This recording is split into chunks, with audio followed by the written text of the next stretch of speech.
Yeah. Should be up soon. Let's go. Ooh.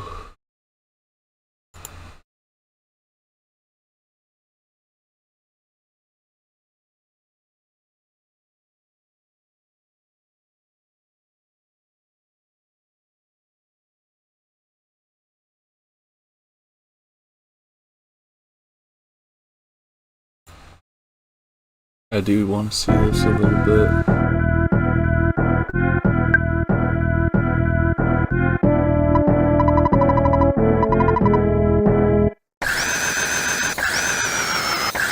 This would be a good one to play.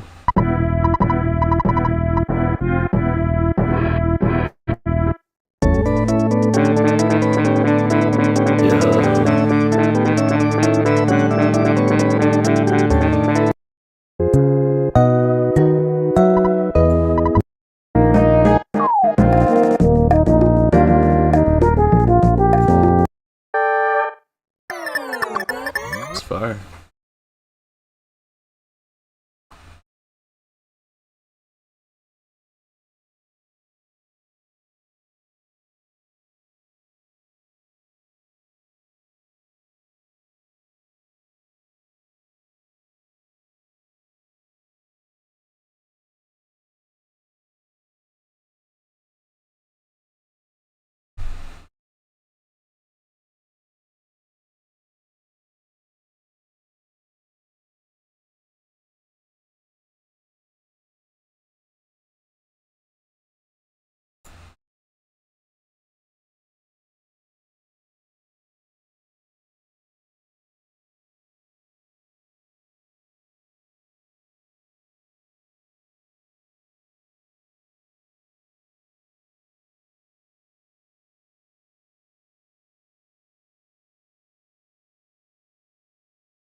Ooh.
I think I'll play some cart.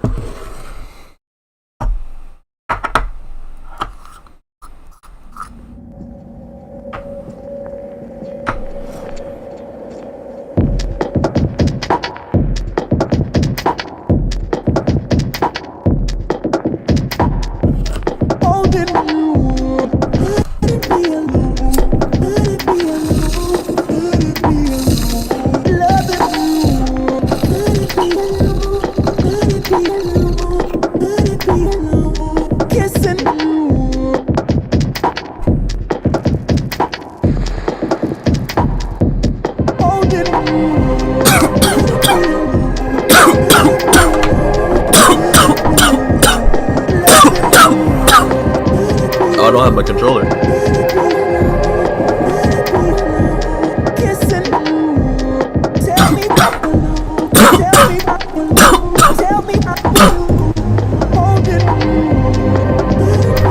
Okay.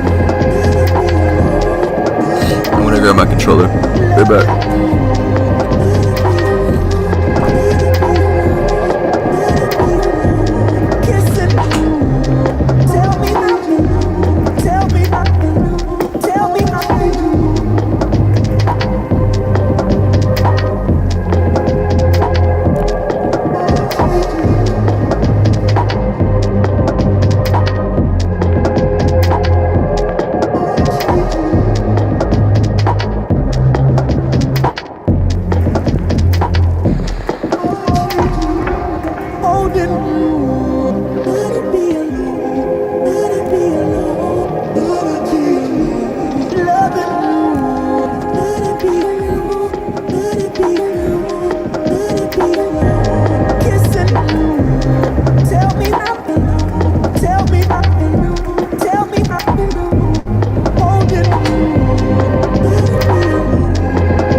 Sick.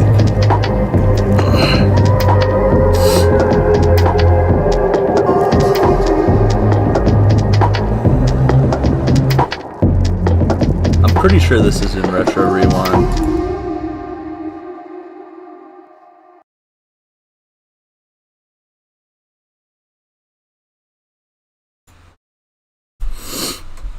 I'll boot it up in just a sec.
Is Retro down or something?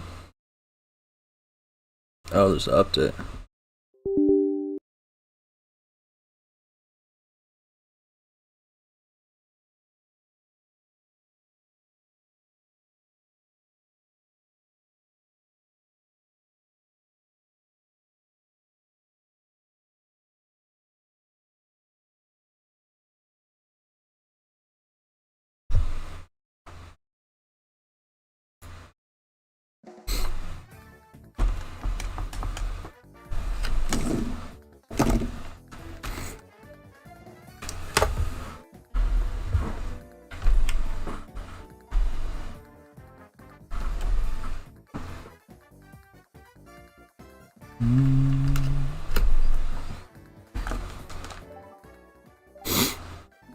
Okay, let me use the bathroom.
Oh, okay.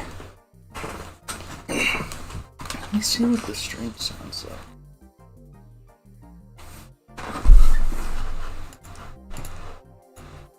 Oh, okay, it's not too bad. Wait, the thing is all fucked.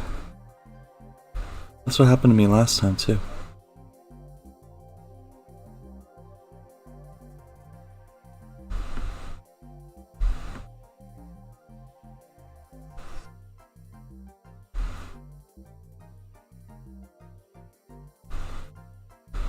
Why is it being so weird?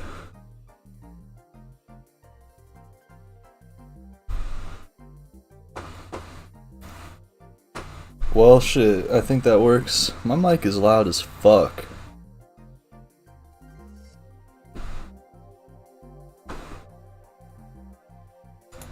Okay.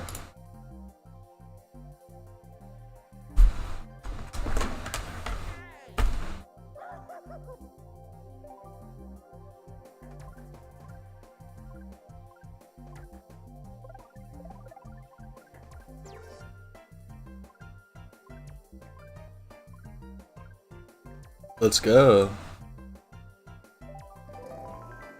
Dun, dun. Yo, this looks so cool. What the fuck?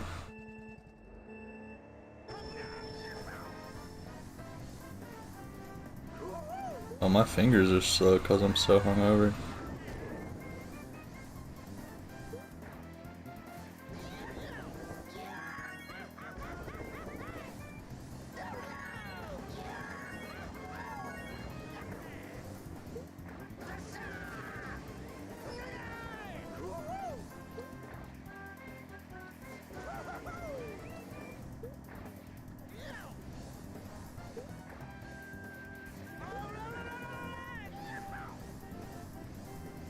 It's Teddy.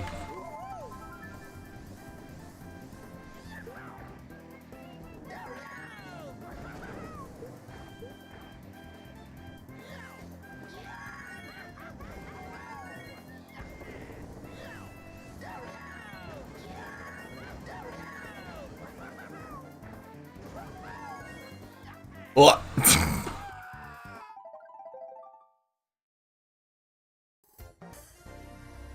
One's fire.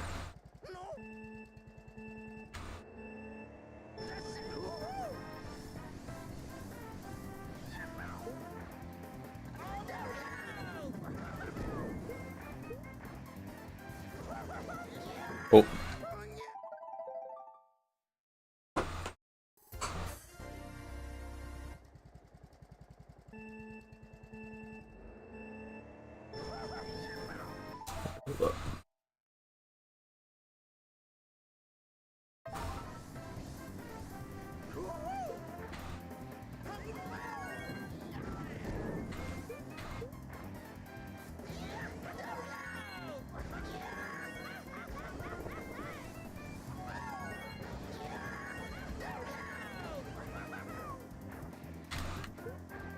Probably don't need a shroom off.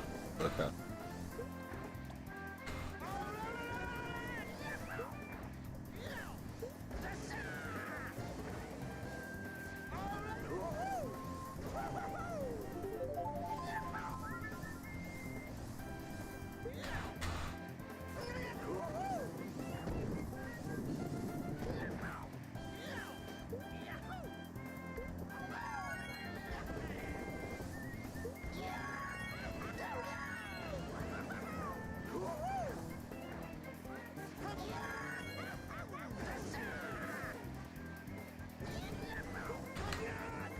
Whoa.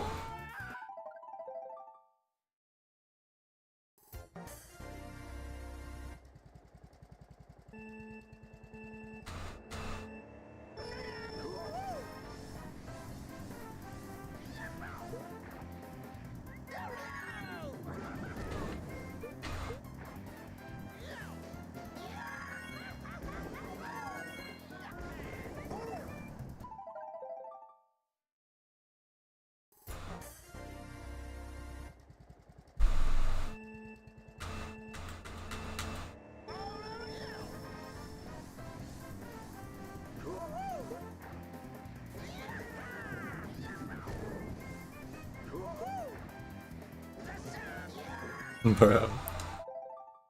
This course is so cool though.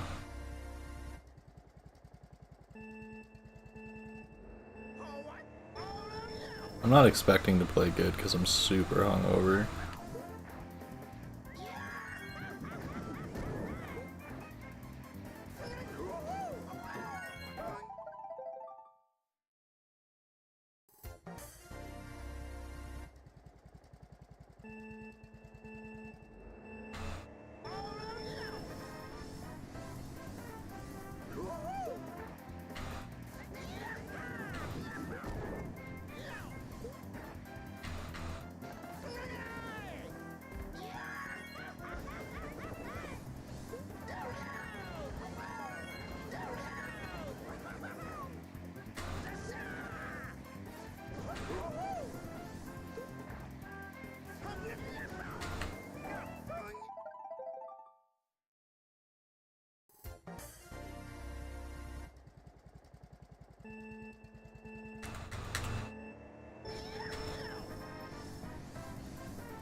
Boom, boom, boom, boom.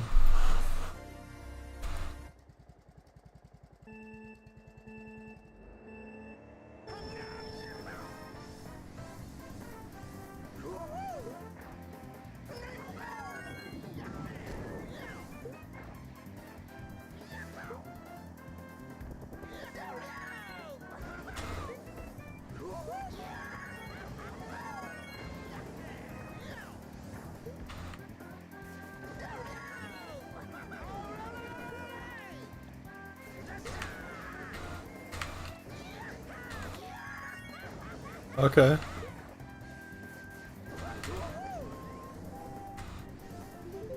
Still, like, holy shit, I'm so far behind. Well, I'm really rusty. I haven't played in a long time.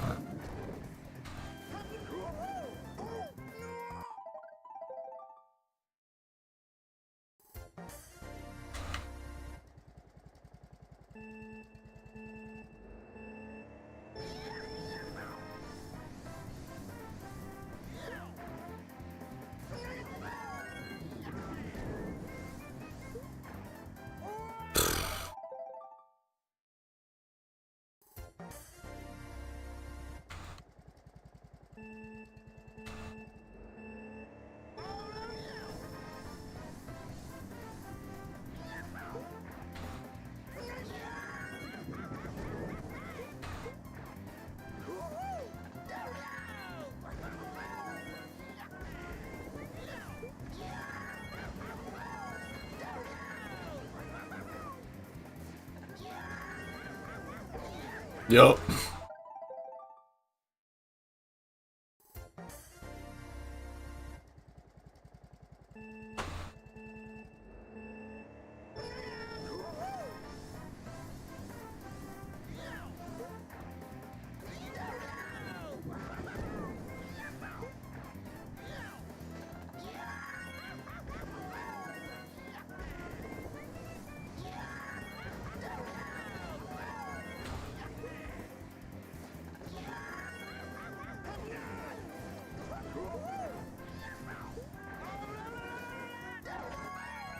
Yo.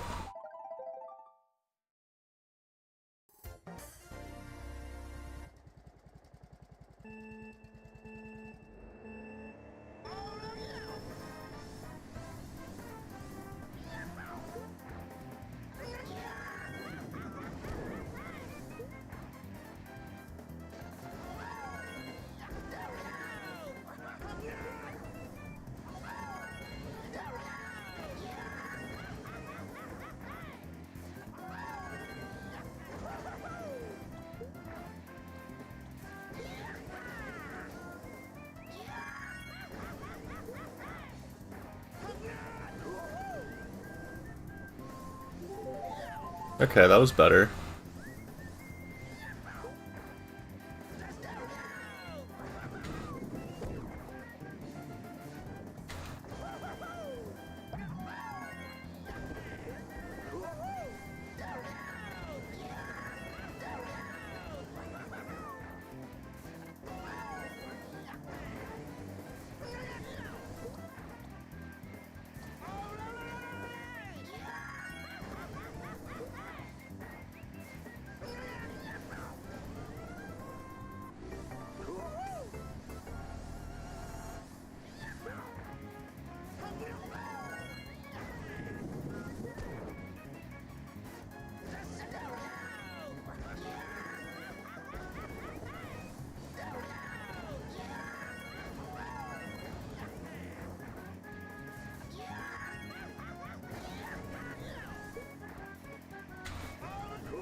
Okay.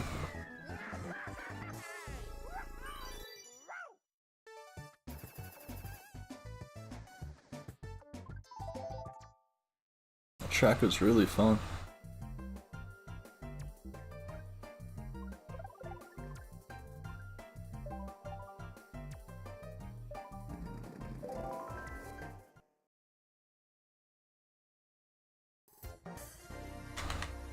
I kind of just feel like checking some of these out.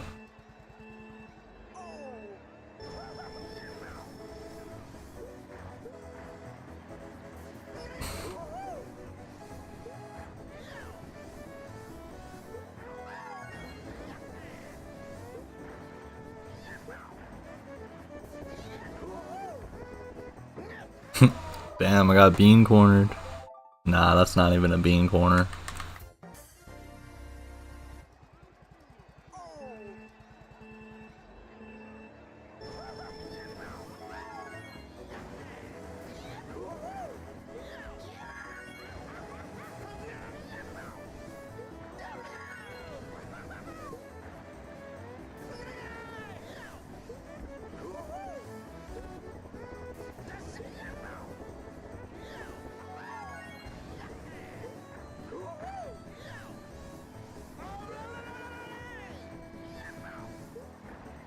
Oh.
That's cute. Oh shit.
Damn.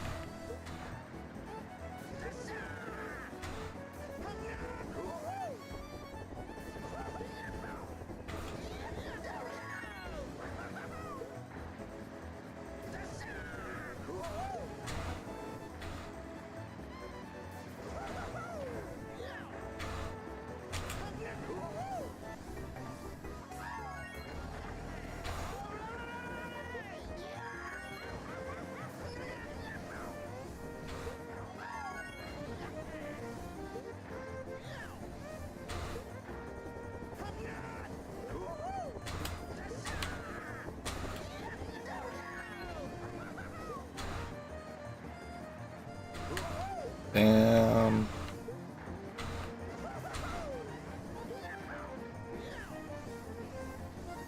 That's cool.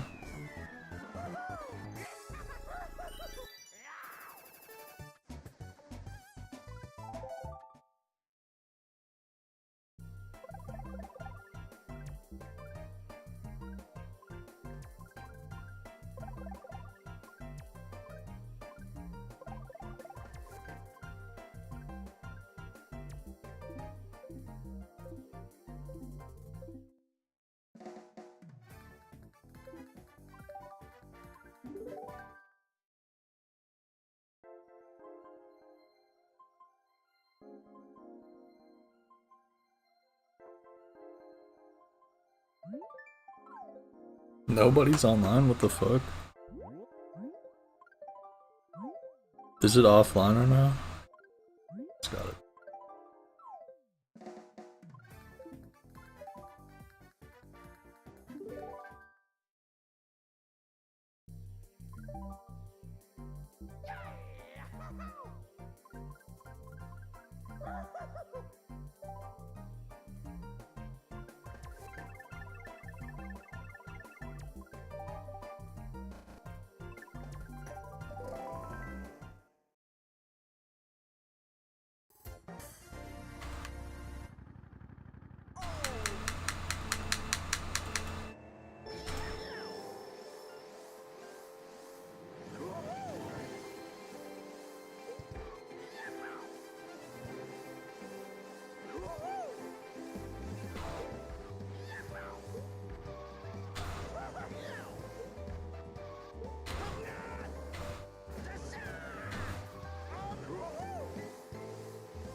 Ah!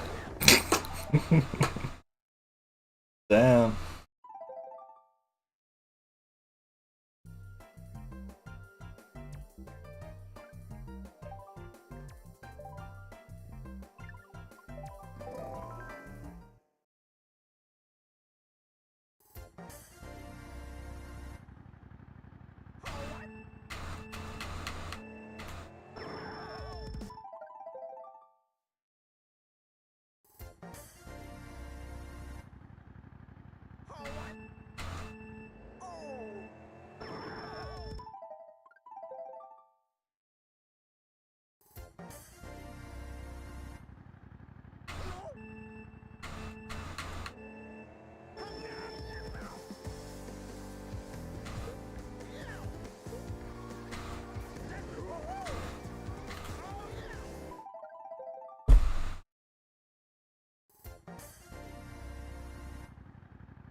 Whoa! That's actually cool as fuck.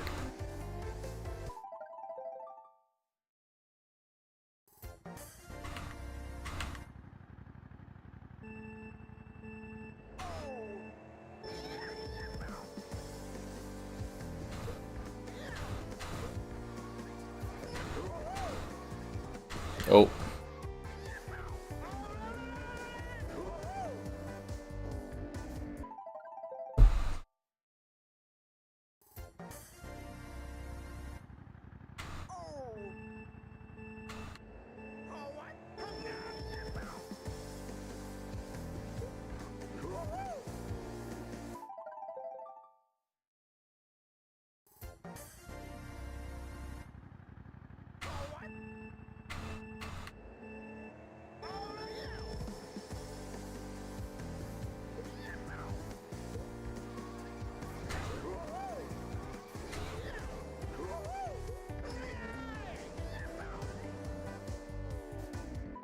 Damn, I just can't hit it now.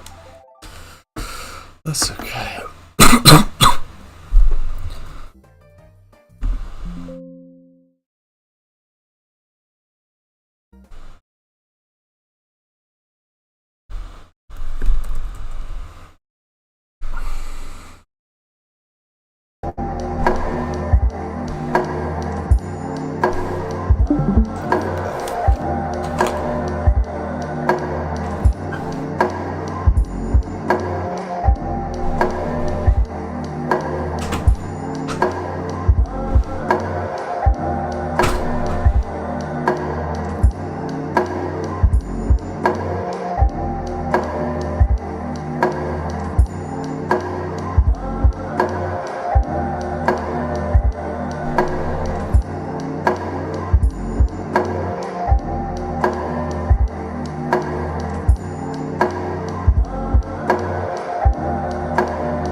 The Grimacing Championship is underway. Master Simbra, a 5-time champion in the category, promises not to go easy on Tick Mason, who starts with the technique of that father bro, trying to stop the baby from crying, but to no avail because the baby wanted to nurse. Basic Grimace. He's seen some shit in his day. Why the fuck is he so depressed? I don't know who would get This more. won't affect the master, so he resorts to a fake stroke that would make even one cry with sadness. Now is the master's turn with the ancient technique of I chew myself delight to take the breath away from the audience, including his own, who was left without a hole to breathe in order to beat Maison. What? How do you do that?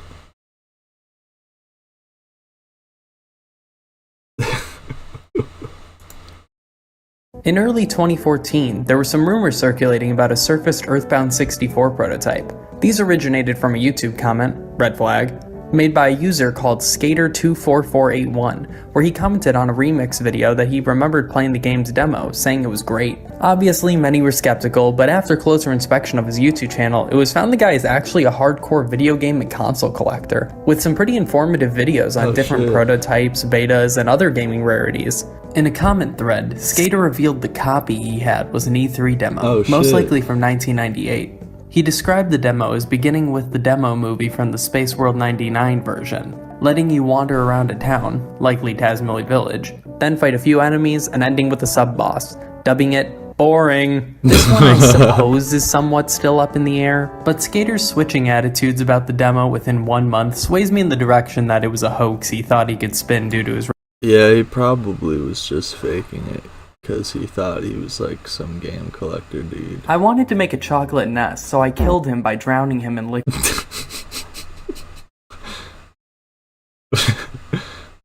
My recommended so good.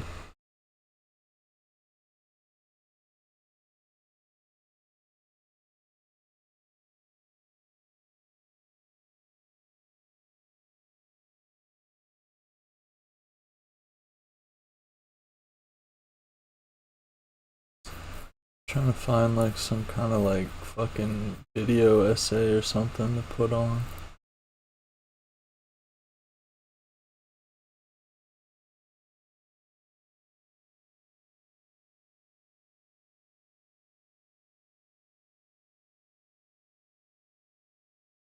It's all like these weird like mixes and shit. YouTube recommended core.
I'm gonna grab my food.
If you return to Club Titiboo in chapters 5 or 7, a place you never have to go back to, there's a new secret NPC that is literally 2 pixels tall.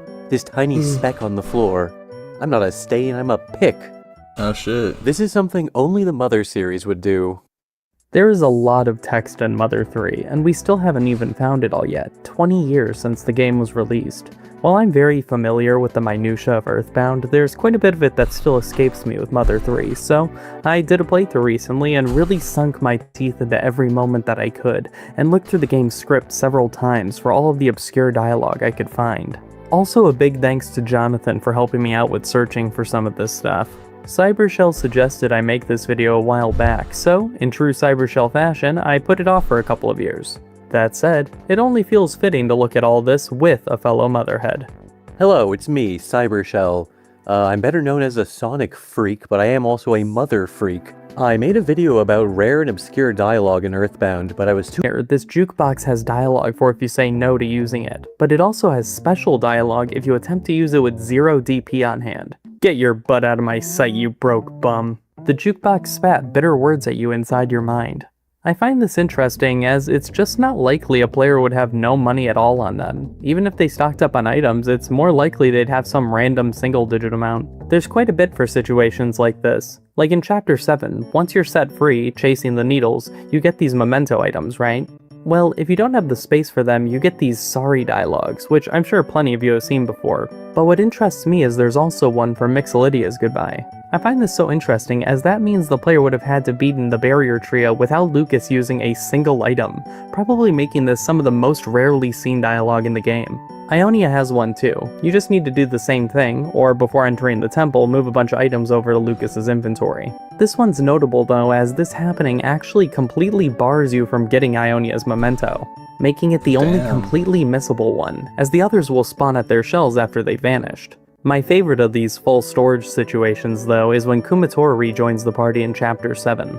If her inventory is full from the end of Chapter 5, when Salsa tries to give her the nut, she just says, "Sorry, but we're holding too much stuff right now," and just leaves. It's so funny and sort of recolors the end of that scene.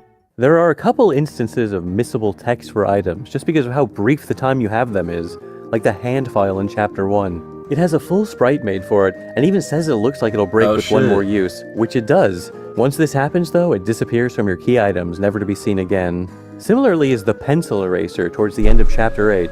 It has an official sprite for the first time here. It's had some other official what the fuck?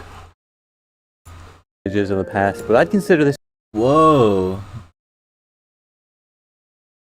This machine will eradicate all iron, pencil-shaped figures in just 1 second. I don't think I've seen that. That's cool. That's what it's always looked like. The pencil eraser. I feel like it looks like this more. the canon look for it. After you use it though, it also disappears. Really brief, as the average player probably only has this thing for like 5 seconds. 5 seconds. Speaking of 5 seconds, the first time you enter a hot spring is Flint. If you leave before you actually heal, Thomas will recite this little haiku for you, and it can only be seen this first time, a literal 5-second window. If, when you see the mole cricket, your party's inventory is full, he actually can't give you the mole cricket's little brother item that warps you back to the start of the maze. Yeah, I always thought this was a key item. Doubt many players have seen this. It's kind of like the exit mouse in Earthbound. You also get some special text for trying to toss him, which is interesting, as there aren't really any items of this importance that are just in the party's regular inventory. Only other one I can think of is a Drago Fang. Another case of text only being available for a very short amount of time is this clock in Osohe Castle. When Mr. or Master Passion are making the room shake, you can just barely reach it. Going any further pushes you back.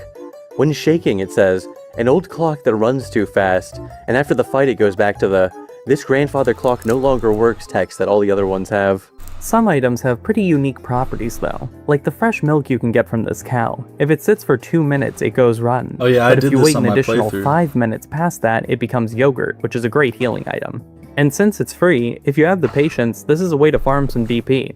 While searching, I actually found a typo in the fan translation. Not sure if it's in the original Japanese version. When using the chick item in battle, it'll say, the sight of the baby chick warmed Chick's heart, which is meant to say the user's name, like Lucas or something. I did this on version 1.1, so maybe this has been fixed since then. It works properly in the menu though. And if you're curious, the chicken item also has some flavor text.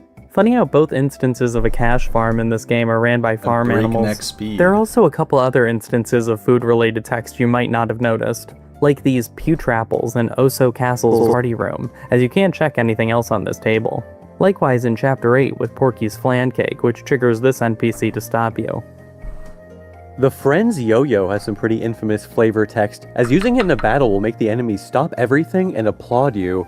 This can be done to really disrupt the drama of some scenes, even the final boss. Whoa. Another weird item though is the dung from the desert.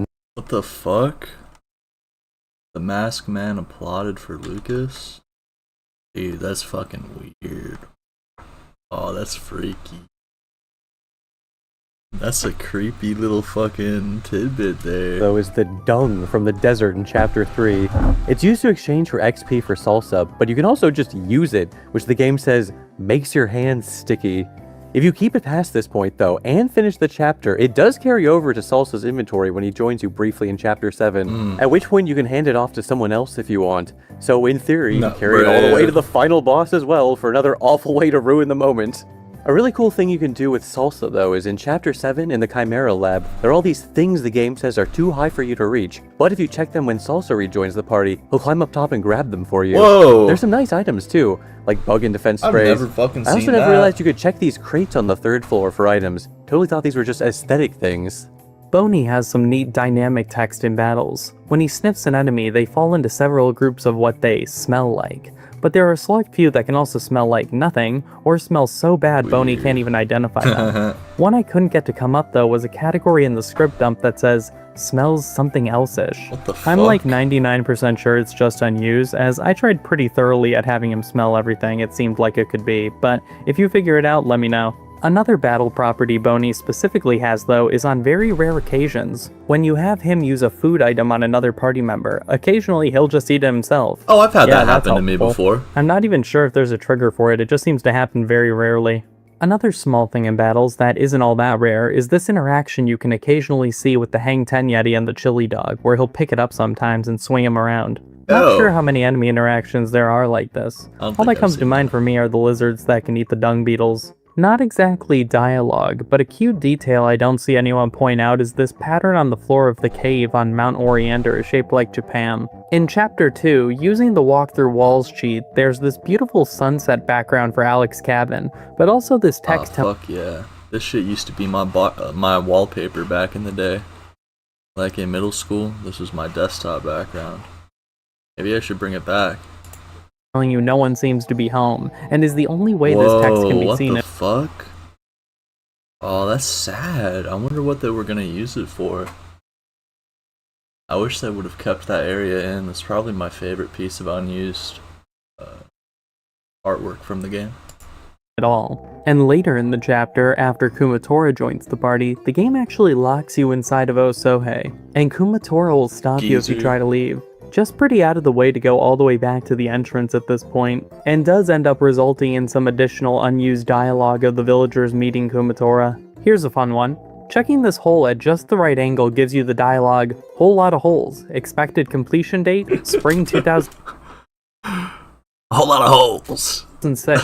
It's really weird, especially the direct reference to a year, and it's so hard to trigger. Like, you have to be really careful to not just jump for into this sure. hole. It's like a 2 to 3 pixel window. It makes me wonder if this is even meant to be seen. Like, this could have easily been meant to have been removed, and only shows up with this hole too. Weird. Nonetheless though, this interestingly gives us some definitive lore. With Earthbound taking place in 1990X, and a year between 1990 and 1999, this means Mother 3 must take place between either 1991 and 2006 at the earliest, or 1999 and 2006 at the latest. That is unless you assume the moles are running late and are behind schedule, meaning it's after this point, but that's an awfully rude thing to assume of them. I mean, they're all clearly working very hard. At the very least though, it's probably misplaced, as it'd make more sense for something like this to be on a sign or something. I just love the joke is the absurdity of all the holes is that it's a public works project, because the toy kept it way too real sometimes. There's the old man that has about a 10% chance of appearing in the Hey, yo!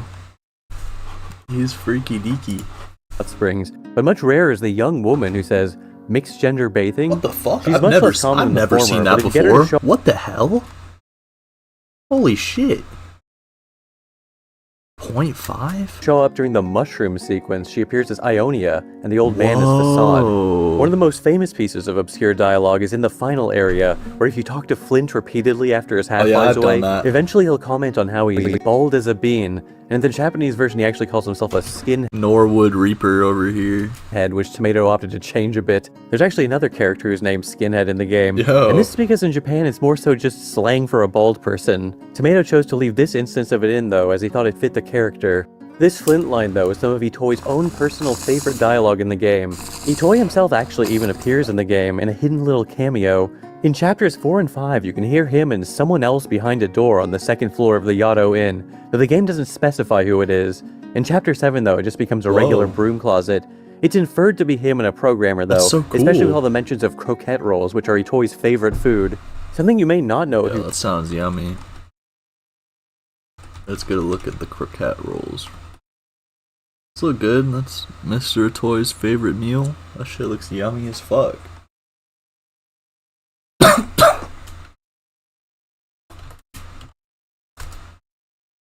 Fucking dox myself. It's savory. Sounds good with potatoes and cheese. That would be fire. So that's his favorite food. That looks good as fuck.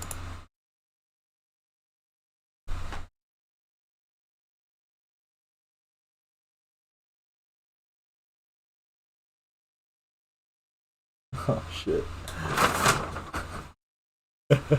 My window just fell over. Hold up. While I was looking at croquettes.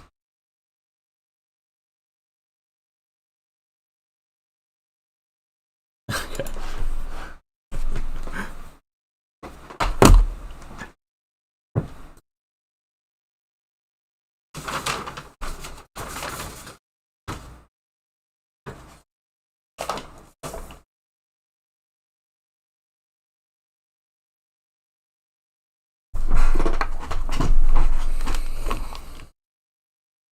food.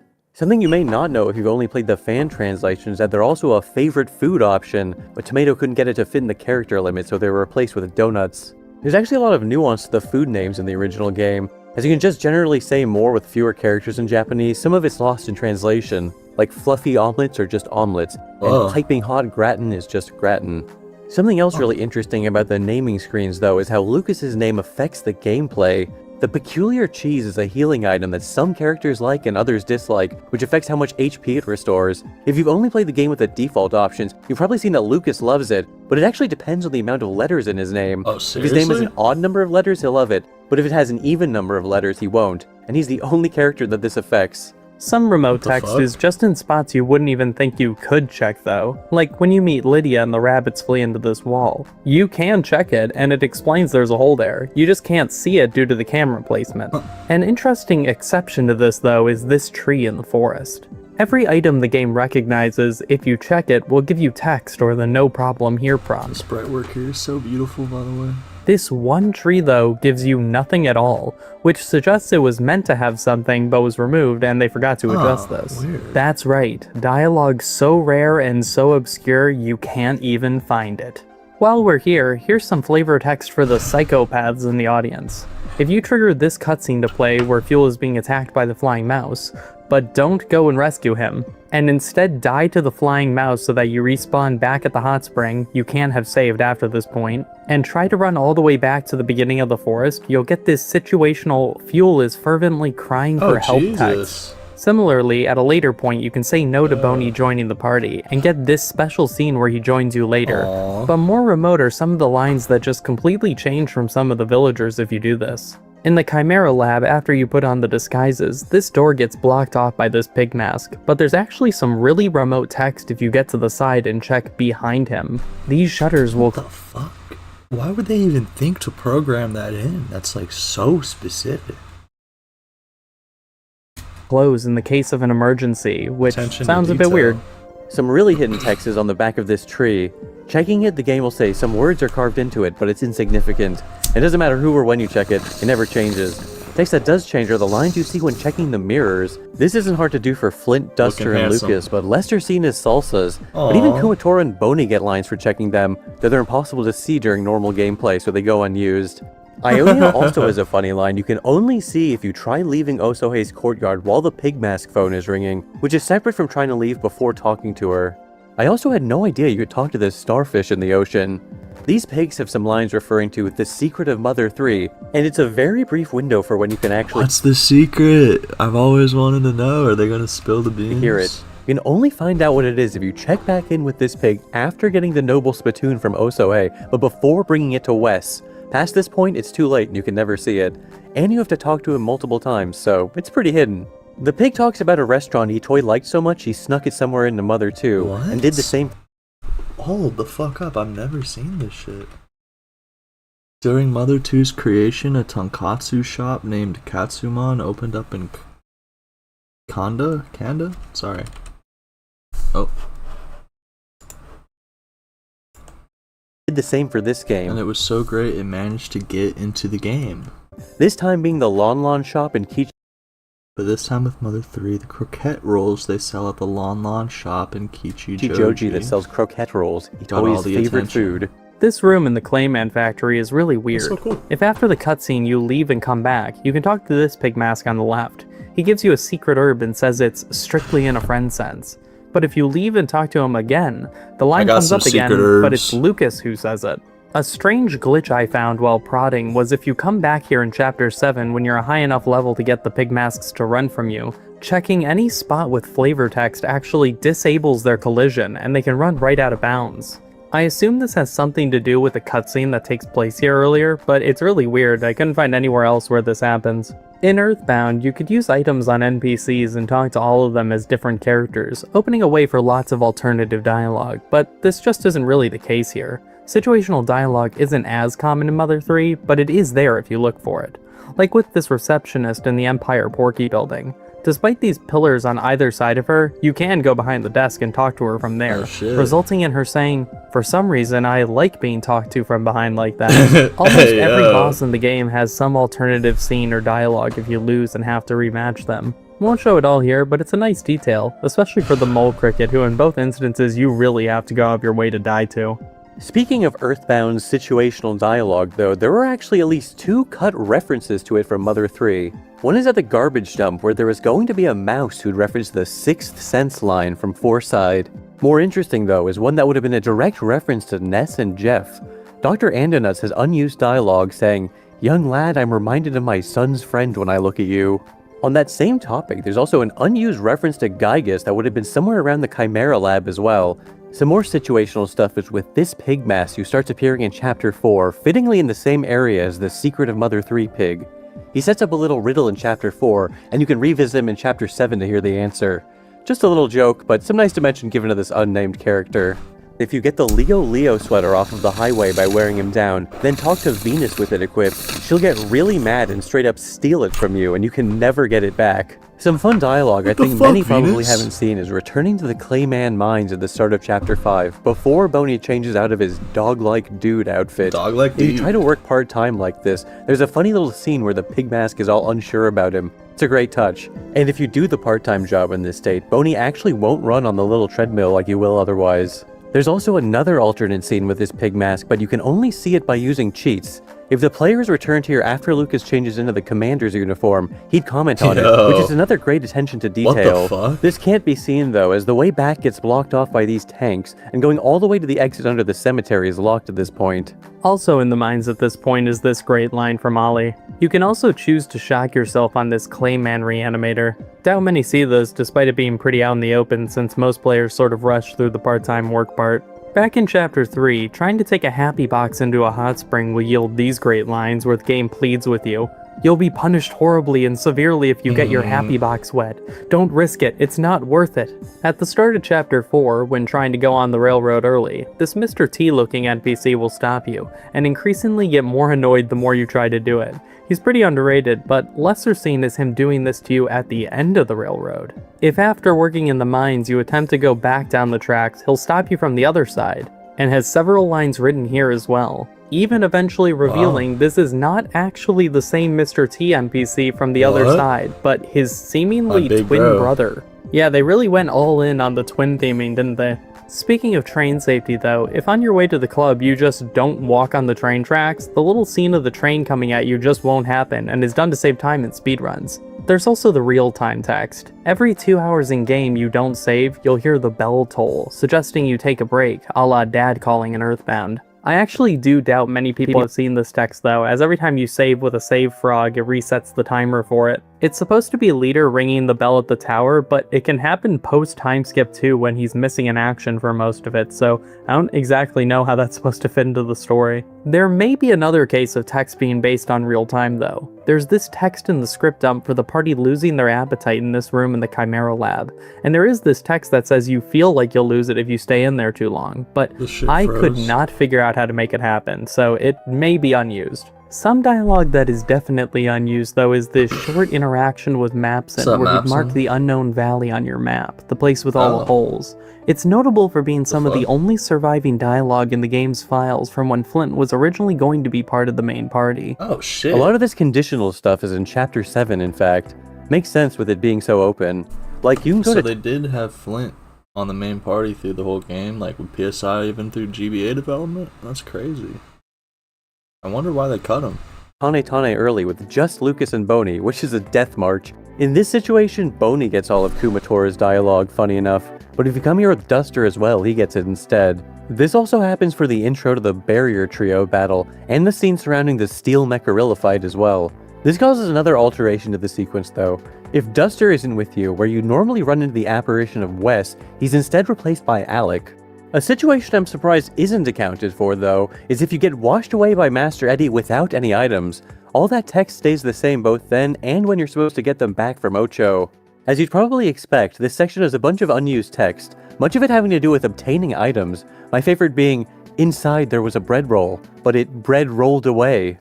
A really cool thing is the Saturn bean, which you can only get if you successfully charge the pork bean in Chapter 5. Wanted to mention it because a lot of people seem to think this thing is fan-made, but nope, it's totally legit. Whoa. This newspaper in Old Man's Paradise has a palindrome written on it, and stays static in the original game, but the fan translation actually added in additional ones, it changing every so often throughout the latter half of the game. A lot of these instances in Chapter 7 seem to be centered on Duster's inclusion in the party. Like there's a really sweet scene of Wes actually being really nice to him. Let's go. His memory has been restored if you talk to him once he's rejoined you. This is time sensitive though, as after a certain point Wes comes outside. At this point it's missed. If you lose to the almost mecha line at the Chimera lab, yeah, winning this fight is optional, not sure everyone knows that. You can see this extremely remote sprite of Duster collapsed with the pig mask on. Yeah, wait, Some what of the fuck? Weird. The most remote text in the entire game is just after the lab though, where you can talk to Duster as Salsa. The text itself isn't all that interesting, more so the hoops you have to jump through to see it. In the following scene, Kumatora also introduces him to Doria as the Thief, but having him this early is so funny since he clearly wasn't meant to be here in these scenes. He's like completely non-verbal, like he's there but he's not present. Lights on, no one's home. The scene also becomes comically crowded outside to the point you have to walk around the whole thing to continue. The last thing about Duster is this piece of unused dialogue from when he'd rejoin you in Saturn Valley. If Kumatora was with you, originally they'd have this exchange where Kumatora said, "Geez, is this lucky or unlucky? I can't tell." And Duster would respond with, "That's my line, Kumatora, That's baby." my line, Kumatora, baby. Openly flirted with her. Sort of solidifies, along with him calling her cute during the ending. There was at one point a more overt romantic undertone to their relationship. Going really out of order, to the point that this is your last needle before Ionia's, really demonstrates how this flies directly in the face of the intended design of this chapter though, as every other misadventure in this part of the game always ends with the party back in Tazmily, the hub, but not here. It ends with them all pretty far away from the village. Great opportunity to actually use the train though.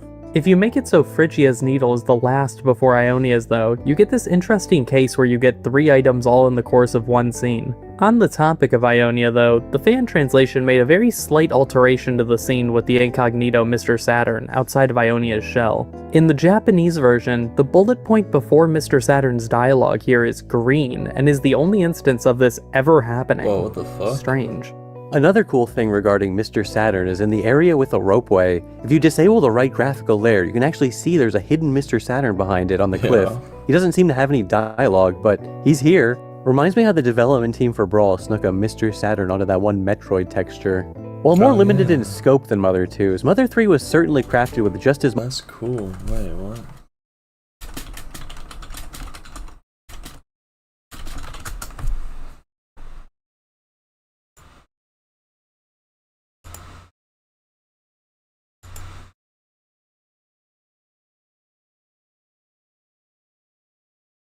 Where'd it go? It's cool as shit.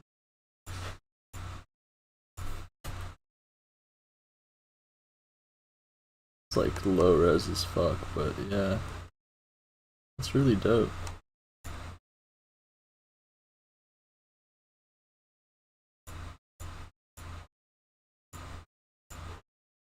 Much care and effort. We hope you learned at least one new thing from this video. And if not, then thanks for humoring us anyway. Regardless, bon voyage. That was cool. That made me want to work on my Mother video. Got anything else in here I should watch?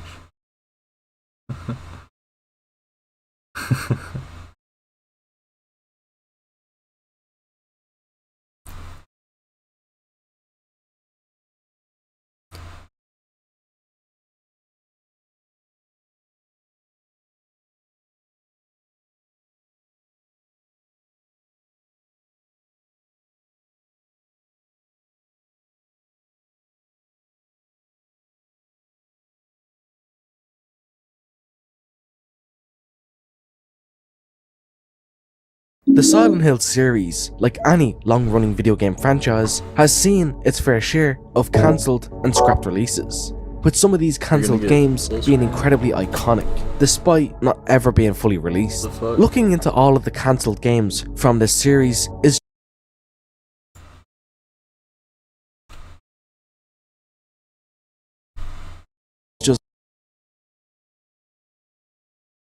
The Silent Hill series, like any long-running video game franchise, has seen its fair share of cancelled and scrapped releases, with some of these cancelled games being incredibly iconic, despite not ever being fully released. Looking into all of the cancelled games from this series is just fascinating, as we can see how different some Silent Hill games could have been. That is why today for you, I'm going to be explaining the cancelled Silent Hill game.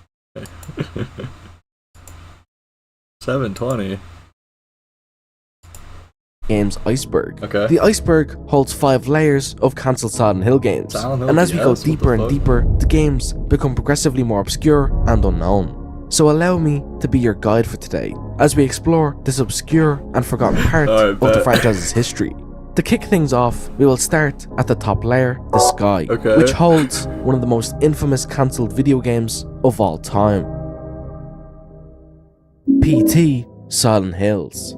PT, which stands for Playable Teaser, is probably the most well-known cancelled video game of all time.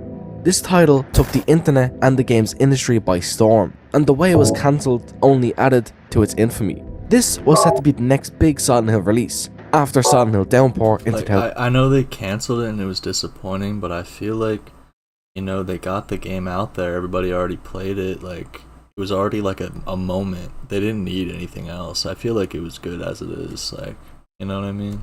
2012. It was being developed by legendary game director Hideo Kojima of Metal Gear Solid fame. Additionally, film director Guillermo del Toro would be working on this title as well. Really? And aside from just that pair, iconic manga artist Junji Ito had talked to Holy fuck! I didn't know. Oh my god.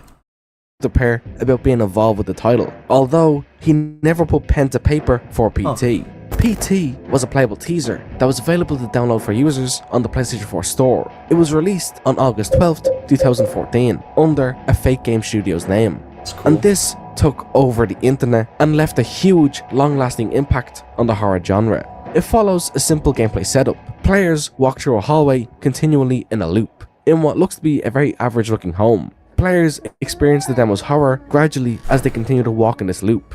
The game's main antagonist that can be encountered, Lisa, is a terrifying woman who always makes my skin crawl. You can encounter her multiple times throughout playing this demo, and each time you encounter her, it scars you even more than it did last time. The sink baby is also a horrifying creature you can encounter in this demo. It appears as a bloody, undeveloped fetus, which can be found in the bathroom sink. Throughout the demo, randomly, the baby will cry and scream in pain, which absolutely just pierces your ears. And if that wasn't already horrifying and overwhelming, additionally, a radio can be heard playing throughout the house. It features a radio presenter recounting a horrific family murder on loop as you walk through the house. And for me at least, this has always really disturbed me, continually hearing the gruesome details. Is he gonna say that he's really scared from every game? Of a father murdering his entire family really starts to get to you. And it's not just an average police report of a crime either. The details shared from the presenter seem to be ones only the perpetrator of the crime could know, which makes the radio that much more terrifying.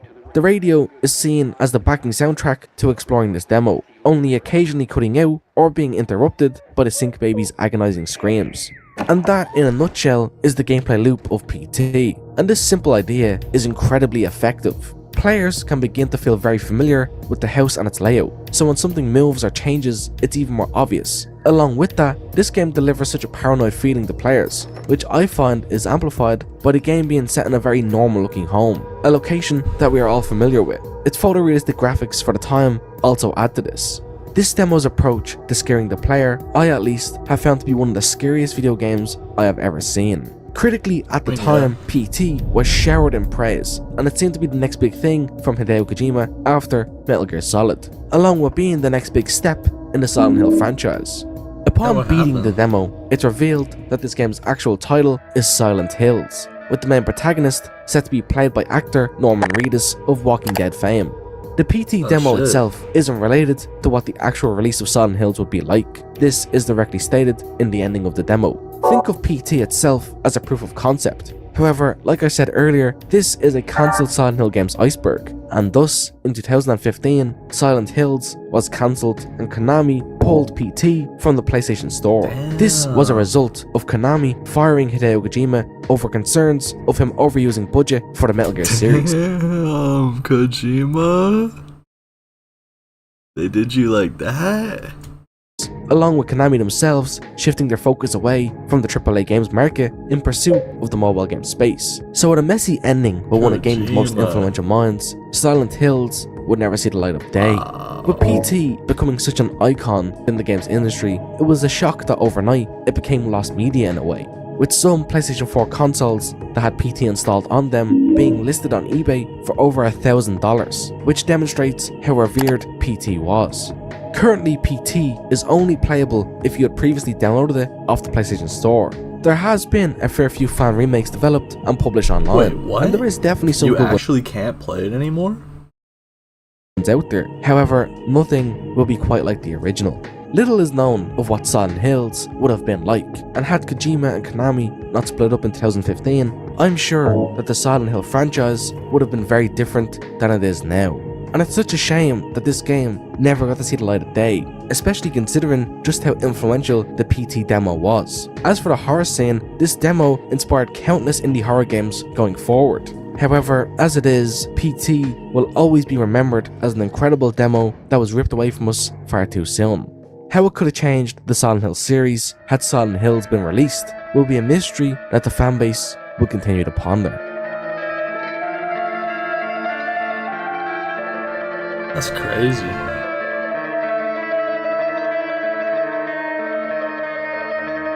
Wrapping up with PT, we will now be descending a layer of the iceberg, moving down now to the surface layer, which is home to 3 cancelled Silent Hill games.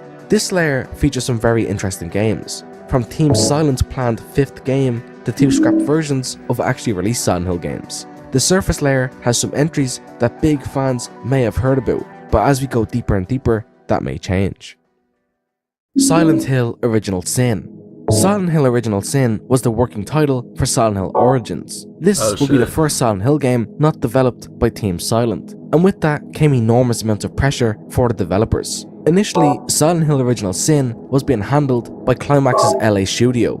However, it wasn't progressing along smoothly. This original version of Silent Hill Origins is such an oddity to me. In early 2006, a trailer for the game leaked online. This trailer is a rather simple teaser to show that there is a new Silent Hill game in development. Looking at the main protagonist Travis, we can see him staring at himself in the mirror. That seems to be a clear nod to the intro sequence from Silent Hill 2.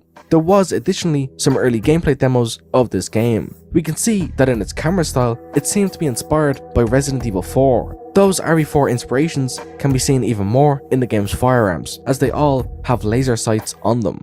This over-the-shoulder demo was shown off in August 2006. And outside of this gameplay I probably wouldn't have played it. Demo, the devs were also looking to change up the Silent Hill gameplay formula a fair bit. The classic radio mechanic was overhauled in this game. Due to this release being planned for the PlayStation Portable, the devs couldn't account for users to always have the sound on while playing, given that it's a handheld system. So the audio-based radio system will be changed to a visual indicator. This will be done via the chilled breath system. When enemies were nearby, Travis will begin to shiver and his breath will become visible. If multiple enemies were nearby, the edges of the screen will become frosty and the game overall would receive a blue tint. While this was a cool concept, the game's troubled development ultimately left this mechanic on the cutting room floor. Another scrap game mechanic was the barricade system. With this system, players could barricade enemies from rooms they are in using nearby items. This could serve to not only keep you safe, but also as a puzzle mechanic of sorts, as players would need to carefully decide what room they should trap enemies in order to keep themselves the safest. This mechanic, along with the chilled breath system, was never seen in a demo and was ultimately cut from the game.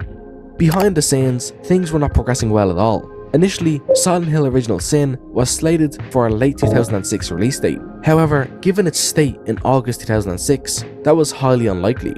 So in October of that same year, the game was passed off to Climax's UK team, led by Sam Barlow, where it would finally release as Silent Hill Origins in late 2007. And with this project being handed to a different dev team after its initial deadline, this impacted the final product we got massively. With well under a year to finish and release the game, and half the budget spent, it's a miracle that Silent Hill Origins even released to begin with. Much of the game's level design and monsters were fully redesigned going from Original Sin to Origins. Silent Hill Origins itself was received alright generally, albeit a far cry from its predecessors. But looking into this game's history and troubled development, it's a miracle it even released to begin with. Silent Hill Cold Heart. After a mostly alright reception to Silent Hill Origins, Climax Studios were given another jab at the Silent Hill series by Konami. Konami themselves were looking to develop another Silent Hill game for the PlayStation Portable, due to the handheld's large amount of users. Around the same time as Climax making their second Silent Hill game, Silent Hill's US producer, William Mortel, was pushing his own project, which was a Wii-based first-person shooter. Climax then got involved with this title, and it evolved into Brahms PD, a spin-off from the main franchise that cast players as an amnesiac police detective on the Brahms force looking for their missing partner. This is such an out-there idea for the Silent Hill series, and to me at least, it's a funny coincidence that around roughly the same time, Capcom had started releasing their own first-person shooters on Wii for Resident Evil. Brahms PD didn't go far from its initial pitch. However, one of its mechanics would persist through not just Silent Hill Cold Heart, but even into the full release of Silent Hill Shattered Memories. In Brahms PD, periodically, players would meet with a police psychiatrist who would analyze the player, and based on their responses, it would change the game and the nightmare players find themselves in. This would then act like a more personal hell for each player. However, Brahms PD didn't catch Konami's attention and it was canned. Climax liked the idea of using the Wii's hardware for a release, so they came back to Konami with a pitch for a Wii game titled Silent Hill Cold Heart. In May 2013, Climax Studios gave away several copies of the original pitch document for Silent Hill Cold Heart. This was done during a Facebook competition of theirs, and this is how we have all our information on Silent Hill Cold Heart. Cold Heart's story focused on a traumatized university student named Jessica Chambers. Jessica would explore the frozen town of Silent Hill, fighting enemies with motion control based combat. The game would feature degrading weapons, meaning players would have to scavenge for anything just to protect themselves. And in true Silent Hill fashion, Jessica would explore Silent Hill, completing puzzles that also used the Wii's motion control technology. All while Jessica has to scavenge for food and clothing supplies to keep her hunger at bay and her temperature high. These two survival mechanics I find to be a really interesting idea for a Silent Hill game, and it would have been interesting to see how these mechanics would have been implemented. In line with these realistic mechanics, the game's inventory system would deviate from Silent Hill norm. Jessica's inventory system would be limited to what she could realistically carry on her person. So what items could realistically fit into her pockets or bag is a cool realism idea, although it is very different to the Silent Hill norm. And finally, the classic radio mechanic would receive a modern twist, as Jessica would get a cell phone. Cool. This could be used to warn players of nearby enemies, as it would emit a loud static interference noise. The cell phone would also be utilised like a normal phone to call numbers found throughout the game. This is something that would be brought forward into Silent Hill Shattered Memories. Cold Heart also adopted the psychological profiling system that was initially a part of Brown's PD, and it would have Jessica meet with a psychiatrist throughout the game, with her responses to the therapist shaping the game and story. However, this sharp departure away from the main Silent Hill series was seen as a risk, so the producers instead altered the game to be a loose remake of the original Silent Hill, which then got the green light from Konami. The project then took on the name we know now, Silent Hill Shattered Memories, which sees Harry Mason venture through a frozen Silent Hill searching for his missing daughter Cheryl. The therapist sessions would also be featured in this game, with players being able to answer questions from Dr. Kaufman, which would then shape the characters and story. The cell phone mechanics also transferred over from Cold Heart. Both its snowy aesthetic and psychological profiling persisted from the very initial pitch back with Brown's PD, which can show you just how long and convoluted games development can be. However, as much as I do enjoy Silent Hill Shattered Memories, I have always been intrigued by Silent Hill Cold Heart. Something about its protagonist, its interesting survival and combat mechanics, and even the art that we have for the game make me wish we could have seen this one come to life.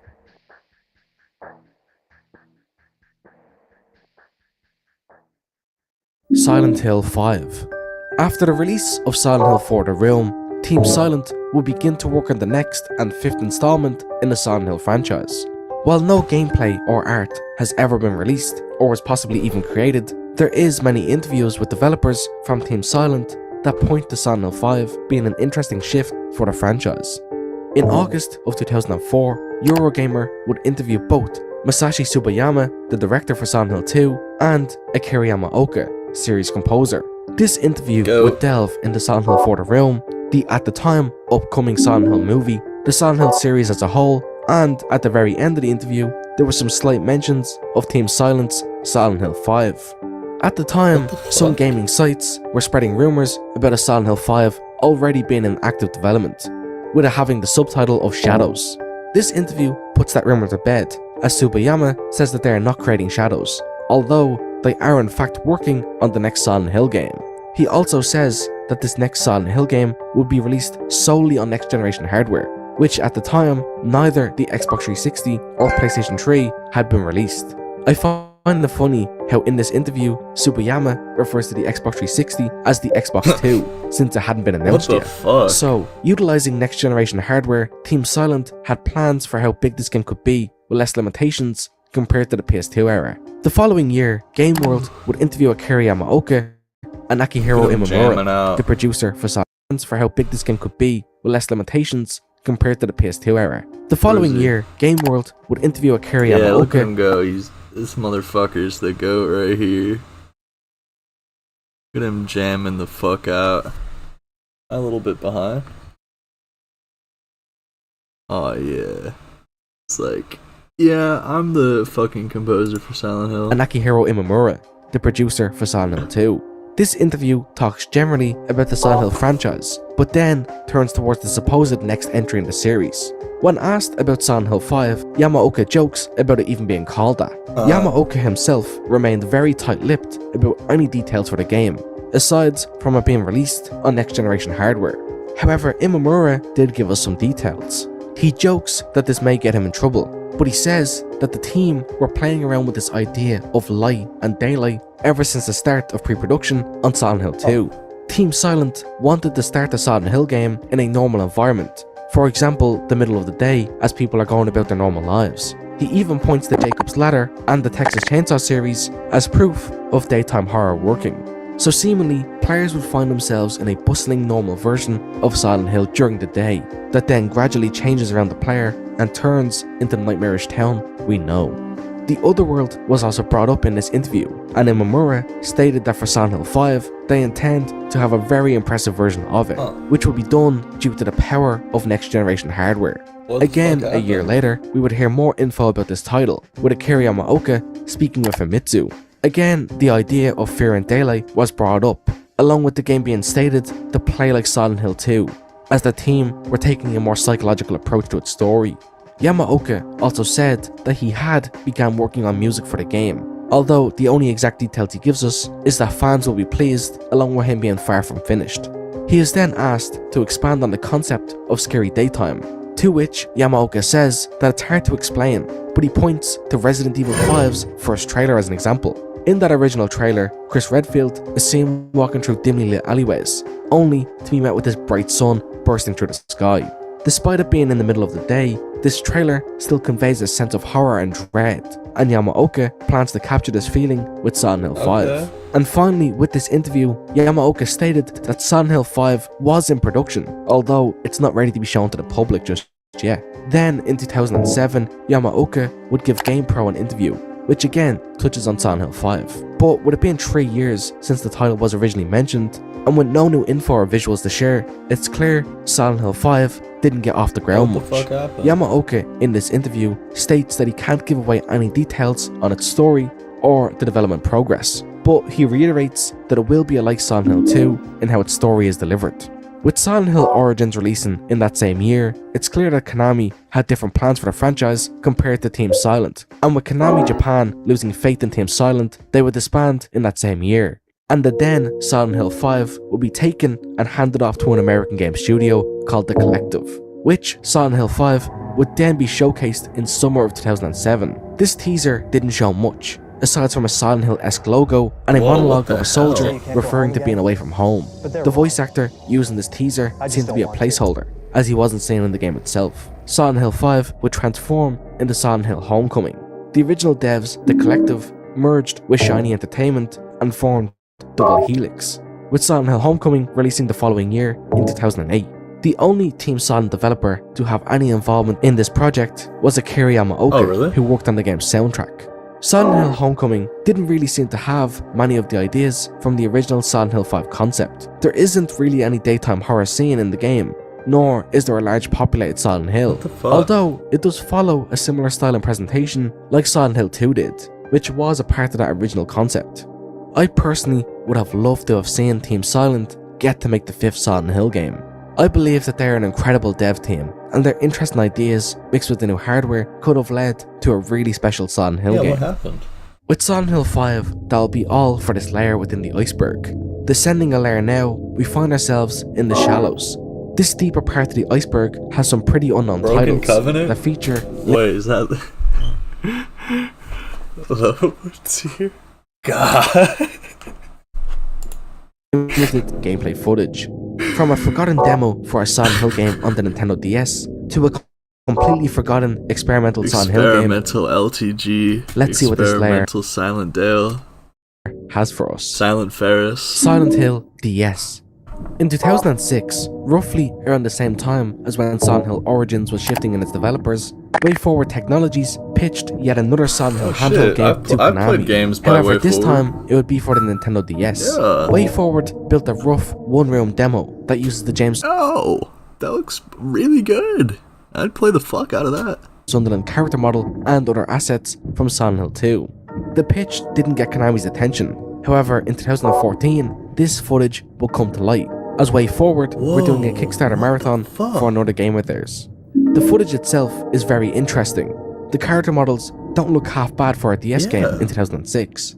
The player character has animations, music and sound effects from Silent Hill 2 can be heard, and there is multiple different camera styles used. There was also strides to use the Nintendo DS's specific technology, such as its touchscreen. The demo has some very simple gameplay. The player can walk around collecting items and solve a basic puzzle.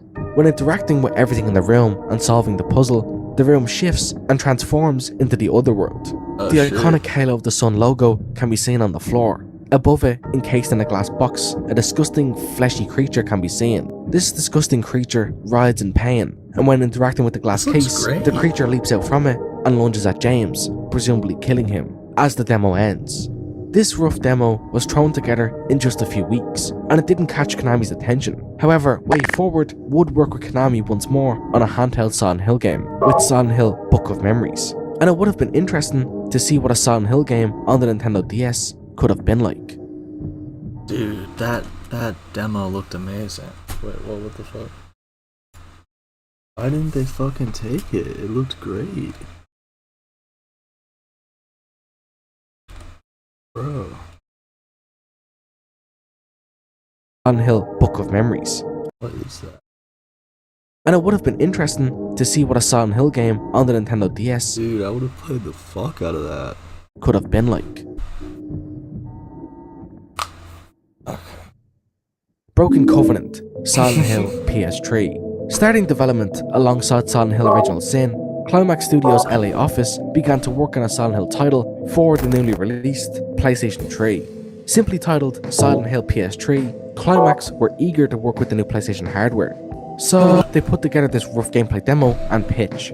Silent Hill PS3 will be developed using Unreal Engine 3. The game was supposed to take place in the American Southwest, where illicit powers and corruption began to spread outside of Silent Hill.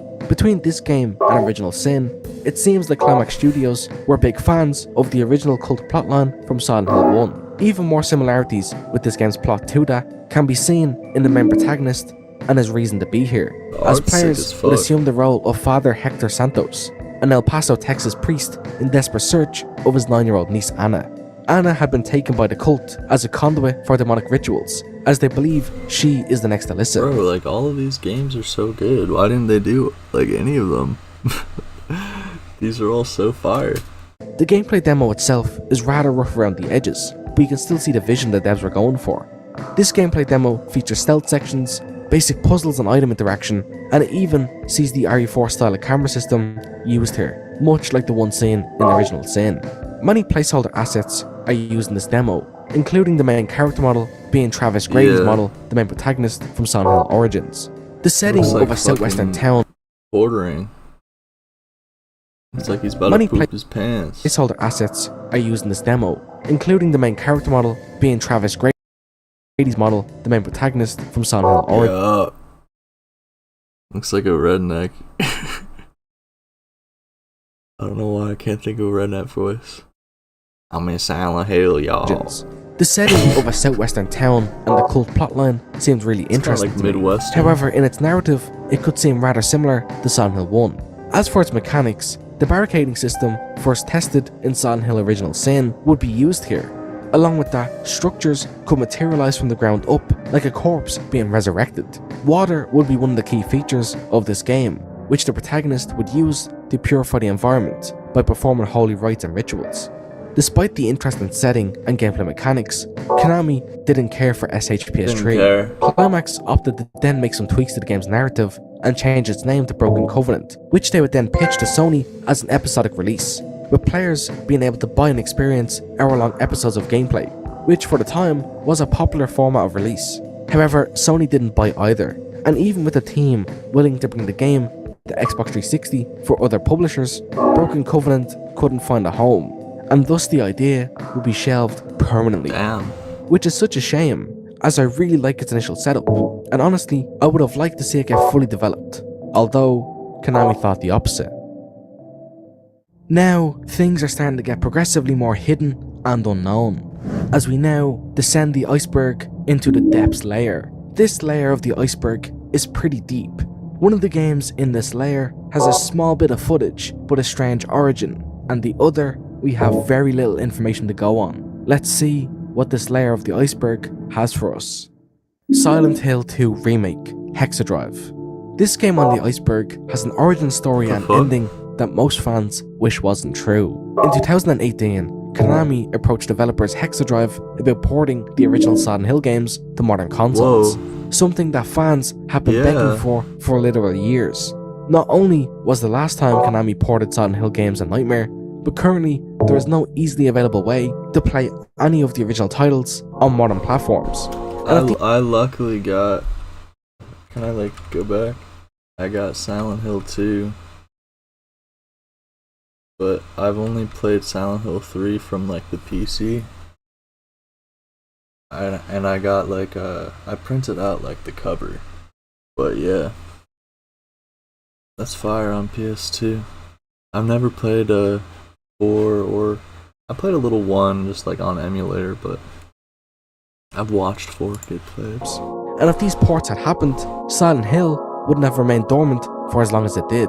However, Hexadrive felt that Silent Hill 2 specifically deserved a complete high-fidelity remake, rather than just a simple port like Konami wanted. So the team spent a few months putting together a demo prototype to show Konami, which was labelled Silent Hill Letter from Silent That's so Haven, cool. a What the remake fuck? of Silent Hill 2. From just this small amount of release footage, we can see that Hexadrive's version of James Sunderland features his iconic patches, something that the actual remake of Silent Hill 2 would omit. What the fuck? The demo seems to take place within the Brookhaven apartments. The demo features minimal gameplay, as it just shows James walking around and finding items. And for a mock-up demo, it looks fairly alright. However, Konami themselves rejected the pitch, which in itself, I find this whole ordeal to be a bit strange. If a company asked you to do A, why would you give them C? It just seemed odd to me how the remake was pitched. Although, Konami didn't hate the idea of a remake of Silent Hill 2, which they would then give the Bloober team, and we would eventually get the remake of Silent Hill 2, which was pretty well received. And as for Hexadrive themselves, Konami was very impressed with the atmosphere they created for their demo, and as a result, Konami worked with Hexadrive and developed the free-to-play spin-off game Silent Hill: The Short Message, which wasn't received very well. Gave So- them a spin-off game? For their This demo. looks cool as hell. Why the fuck did they do that? This is like bad decision after bad decision by Konami. Why the fuck would they do that? And as a result, Konami worked with Hexadrive and developed the free-to-play spin-off game Silent Hill: The I guess I gotta play. It's free on PS5. I gotta play it. Free to play spin-off game. Fuck it. Short Message, which wasn't received very well. So it's safe to say What the it wasn't a hell? wise idea for Konami to give the remake to Bloober Team, even if at the time it didn't seem like it. Still, Hexadrive's Silent Hill 2 remake is a cool oddity. However, its origins being a failed re-release of the original games hurts me, Yeah, knowing I just wish they how would have close just we done were that. to being able to play all those iconic games on our modern systems. Silent Hill 2013. In 2013, series art director and creature designer Masahiro Ito was commissioned by Konami to work on a Silent Hill sequel game. Masahiro Ito, being the original creator of Pyramid Head, always opposed him being used in Silent Hill games outside of Silent Hill 2. However, for this new game, Konami He's wanted the goat. Pyramid Head to be in it, as he was the series mascot who brought in sales. Understanding that Konami wouldn't give in to a new game without him, Masahiro Ito would make a new version of Pyramid Head and the pseudo-stalker enemy Volteal from Silent Hill 3. This was done to please Konami executives and to align with his own creative beliefs. Within this game, Volteal would kill Pyramid Head in the opening scene, a huge shock twist that I find very interesting. Outside of just this interesting direction, little else is known about this Silent Hill title, or how far along it got in development. Little has been shared from this game, aside from 3 images, which Whoa, what the Masahiro fuck? Ito posted to his Twitter. One of these images looks to be an otherworld concept, Really cool. Is that like a stroller or like a baby carriage? with a baby stroller seen in the right of the Yeah, image. okay. In the background, a bridge can be seen, and the head of the bridge looks to resemble a guillotine. The new design for Pyramid Head was also Damn. shown, although this and the last image were never posted in full quality, as it seems Konami didn't want the HD art to be seen, which is strange that they were fine with the blurry versions being released. The final released image looks to be a rough sketch of the new Volteal. That's cool as shit too. This guy's the fucking goat. What the hell? These 3 images are all we have to visualize Silent Hill 2013. This title is very unknown, That's so and if not cool. for Masahiro Ito making a few tweets about the game, I'm sure none of us would know of its What the existence. hell? And if you thought things couldn't get any more I obscure, wonder how then many you other like obscure games just don't get spoken about. would be wrong, as we now head down to the final layer of the iceberg, the bottom. This layer sees one final game for this iceberg, and it's one I bet you haven't heard about. The Box. In 2006, The Box would initially begin as a Silent Hill title to be pitched to Konami, although it is unknown if Konami ever got presented with the game. This project was being developed by Silicon Knights. The devs, soon after beginning development, partnered with Sega to produce the game instead. The Box was supposed to be an open-world, third-person survival horror experience. It was set to release for the Xbox 360 and PlayStation 3. However, eventually, Sega would abandon the project, which it would then find a new publisher in THQ. This is where the game would be renamed to The Ritualist. From this point in development, there is no media of the project. And due to financial woes at THQ at the time, 3 years after it was initially conceived, The Box would be shelved in 2009. The released images for The Box I find rather interesting. We can see a collection of 3D models, including a normal and rusty hatchet, presumably one that would be used as a weapon, along with many different bird species. Multiple menu mock-ups were also made. We can see a main menu mock-up which features the game's title and a large house, a setting menu mock-up which again we see that same house, along with a mock-up for the game's cover art, which featured the large house with a trio of agonizing skulls looming over it. There was never any gameplay shown for this title, nor did it ever properly earn the Silent Hill title. Perhaps there was a lack of confidence from the developers that led to them not showing it to Konami. However, with this title changing publisher multiple times, that led to a rocky development cycle, and thus these images is all we have for this game. With very little to go on for our narrative or setting, it's hard to imagine what The Box would have been like outside of its brief gameplay description.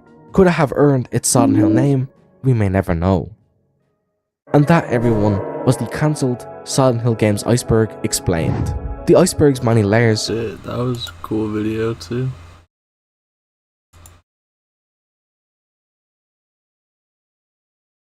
Yo, shout out Captain Cookies. Love you so much too.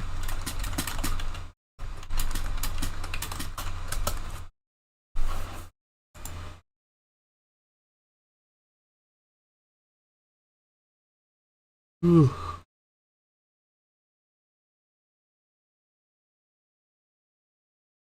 It was fun to watch.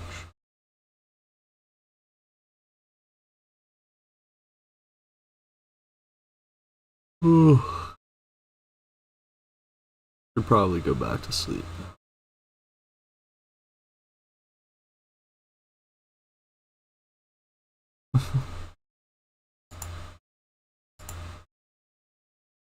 Game Dude was a YouTuber who garnered an He's audience. the game dude. He is so rude.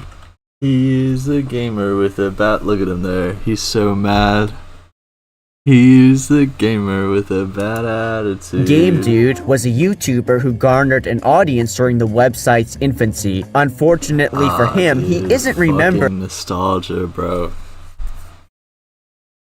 I used to watch Game Dude as a kid, bro, because, like, when I was a kid, I was, like, a little bit too, like, it was a little bit before my time to be into, like, Doug Walker or AVGN or anything, but I was still into them because I was, like, an internet nerd. And so I was too young to realize that, like, Game Dude and Irate Gamer were, like, fucking losers. So I thought they were, like, serious content creators everyone respected. So I remember watching this shit when I was a kid and being like, he is the Game Dude. I just thought there was, like, you know, this is what YouTube is. For making entertaining videos. He is remembered for being a ripoff of respected creators, an alleged stalker, and for his terrible relationships and life choices. From his hatred of his parents for his circumcision to Yo, he's destroying him, bro. Why do you gotta, like, why you gotta do him like that, bro? I know he has a little insecurity about his foreskin and his circumcision, but bro. his toxic relationship with his ex-girlfriend to his legal issues, all of which would lead to him fleeing the country of Canada for Mexico and later Hong Kong. This is the story of Game Dude, the gamer with a bad attitude.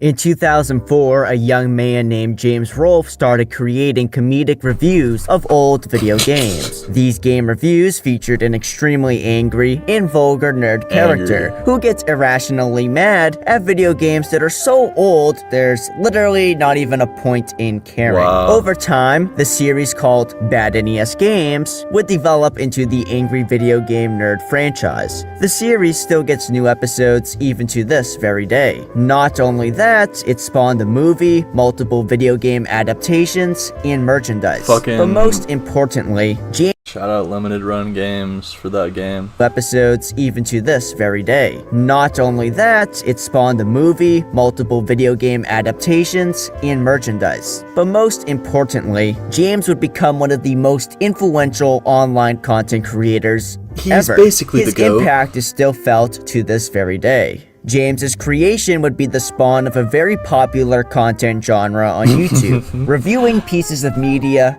and Basically, people just ripped him off a lot for no reason. I don't know why. Everybody worshipped him. early. Some creators inspired by him would go on to become as big or bigger than him, such as John Tron, Scott the Woz, and many others. Okay, he's cool. Almost every video game or piece of media review on YouTube is debatably in some way influenced by him. If you are clued into the AVGN lore even a little bit, you probably know about some of the infamous creators who looked up to him a little too much. Some who were debatably a little bit more than just inspired. They were more so, straight up copycats and ripoffs. The most popular of which would be the Irate Gamer, also known as Chris Nia.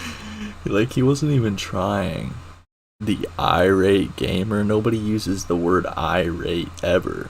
He was just trying to think of anything else besides the word angry. Whose series still runs even to this day. Irate Gamer still around?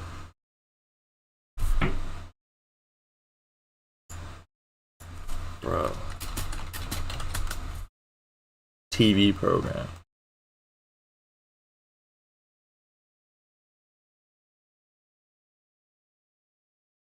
He's still making videos? Okay, now he fell off. What the hell is this? Oh my god, no, this is Season 10 playlist. Burger Time review. Irate Gamer is now on Patreon. Get early access to all things Irate Gamer weeks before they're released on YouTube. So click on the link in the description for exclusive content only on Patreon. Okay. Dude, this is so bad. Is that fucking... Look at him, bro. What the fuck is that face he's making? And then that one too, he's like... Oh my god. Both volumes of the Irate Gamer Show are available on Blu-ray now. Hit the link in the description. Alright, I'm hungry. Time for some video game home-style cooking. Alright, that's enough of that. Let's get back to the game. Receive a lot of hate from fans of the AVGN, and he even had a beef with James. But after all these years, the AVGN and the Irate Gamer would collaborate in a sort of bittersweet video in July 2020. An early YouTube beef ended by reviewing the Dick Tracy NES game. Although we're not here to talk about the Irate Gamer today, rather a more obscure and esoteric individual from this time period of early YouTube. The Game Dude, whom I mentioned in passing in my AVGN video as, quote, a story for another day, end quote. Joining YouTube on May 30th, 2007, Game Dude would at some point, most likely around July 2008, start making reviews of old school video games. In these videos, he would review them very similar to the AVGN. Game Dude, real name Alexander Bogger, was someone who was pretty open about being a fan of the AVGN. They're inspired. In contrast to the Irate Gamer, who seemed to act like James didn't exist for a while. In a September 2008 forum post, which contains some foreshadowing for what's to like Avatar, bro. come, Alexander says he was originally called the Annoyed Gaming Geek. The Annoyed Gaming Geek.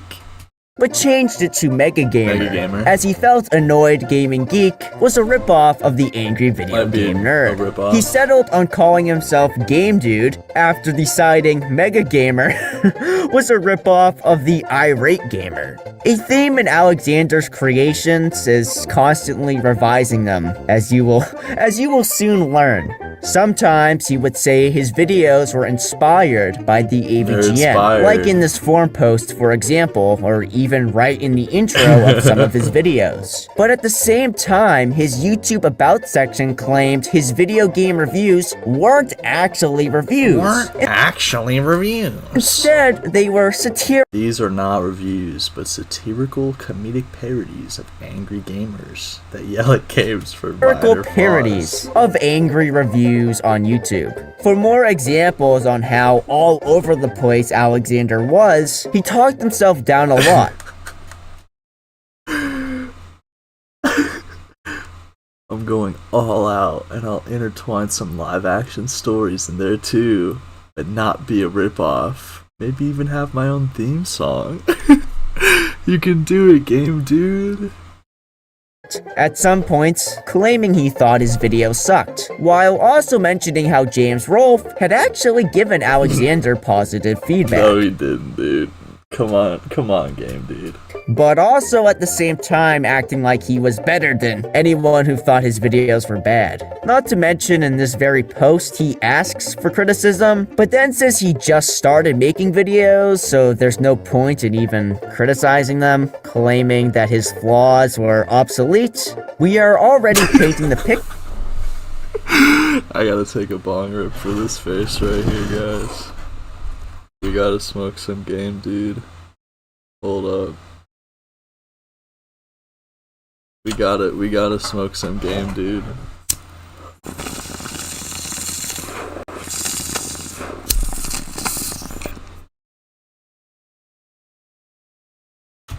Of someone who seems like they can't make up their fucking mind. Yo, this I've seen a YouTuber. lot of people describe Alexander's videos as shit. To be honest, I really haven't watched too many of his videos, but from the very little I've seen has come across as cringe to me personally. But I will say he did seem skilled in the editing department. In this era of YouTube content, Look at this, bro. Game Dude's going crazy. most people had no idea how to edit at all, or at least edit well. Alexander had some pretty well done edits for the time, which makes sense when you take into account he was a Canadian film student at the time. His YouTube videos would garner him slight popularity. Okay. At one point Game being Dude's the next up. 85th most subscribed comedian in Canada. Let's go. This next fact may seem Most kind of subscribed comedian in Canada?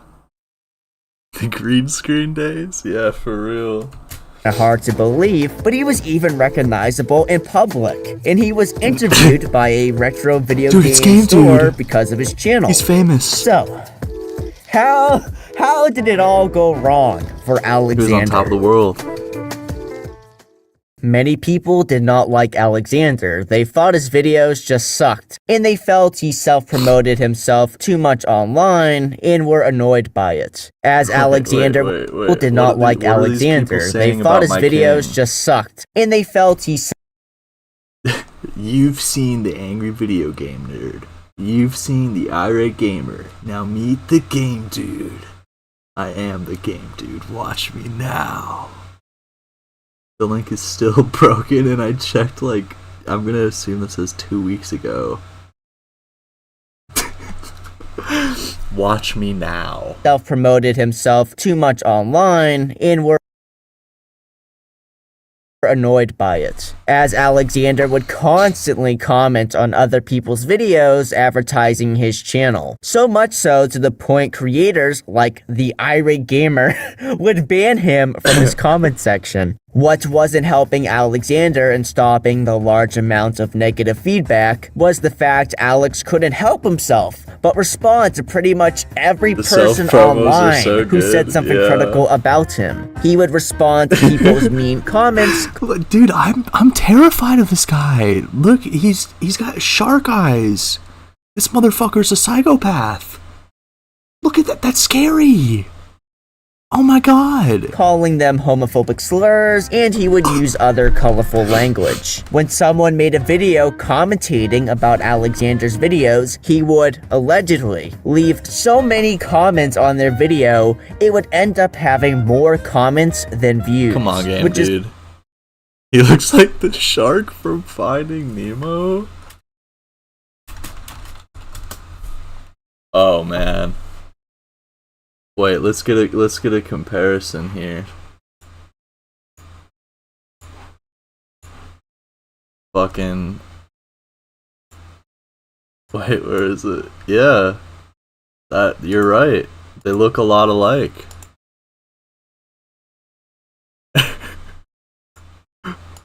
They really do. That's insane.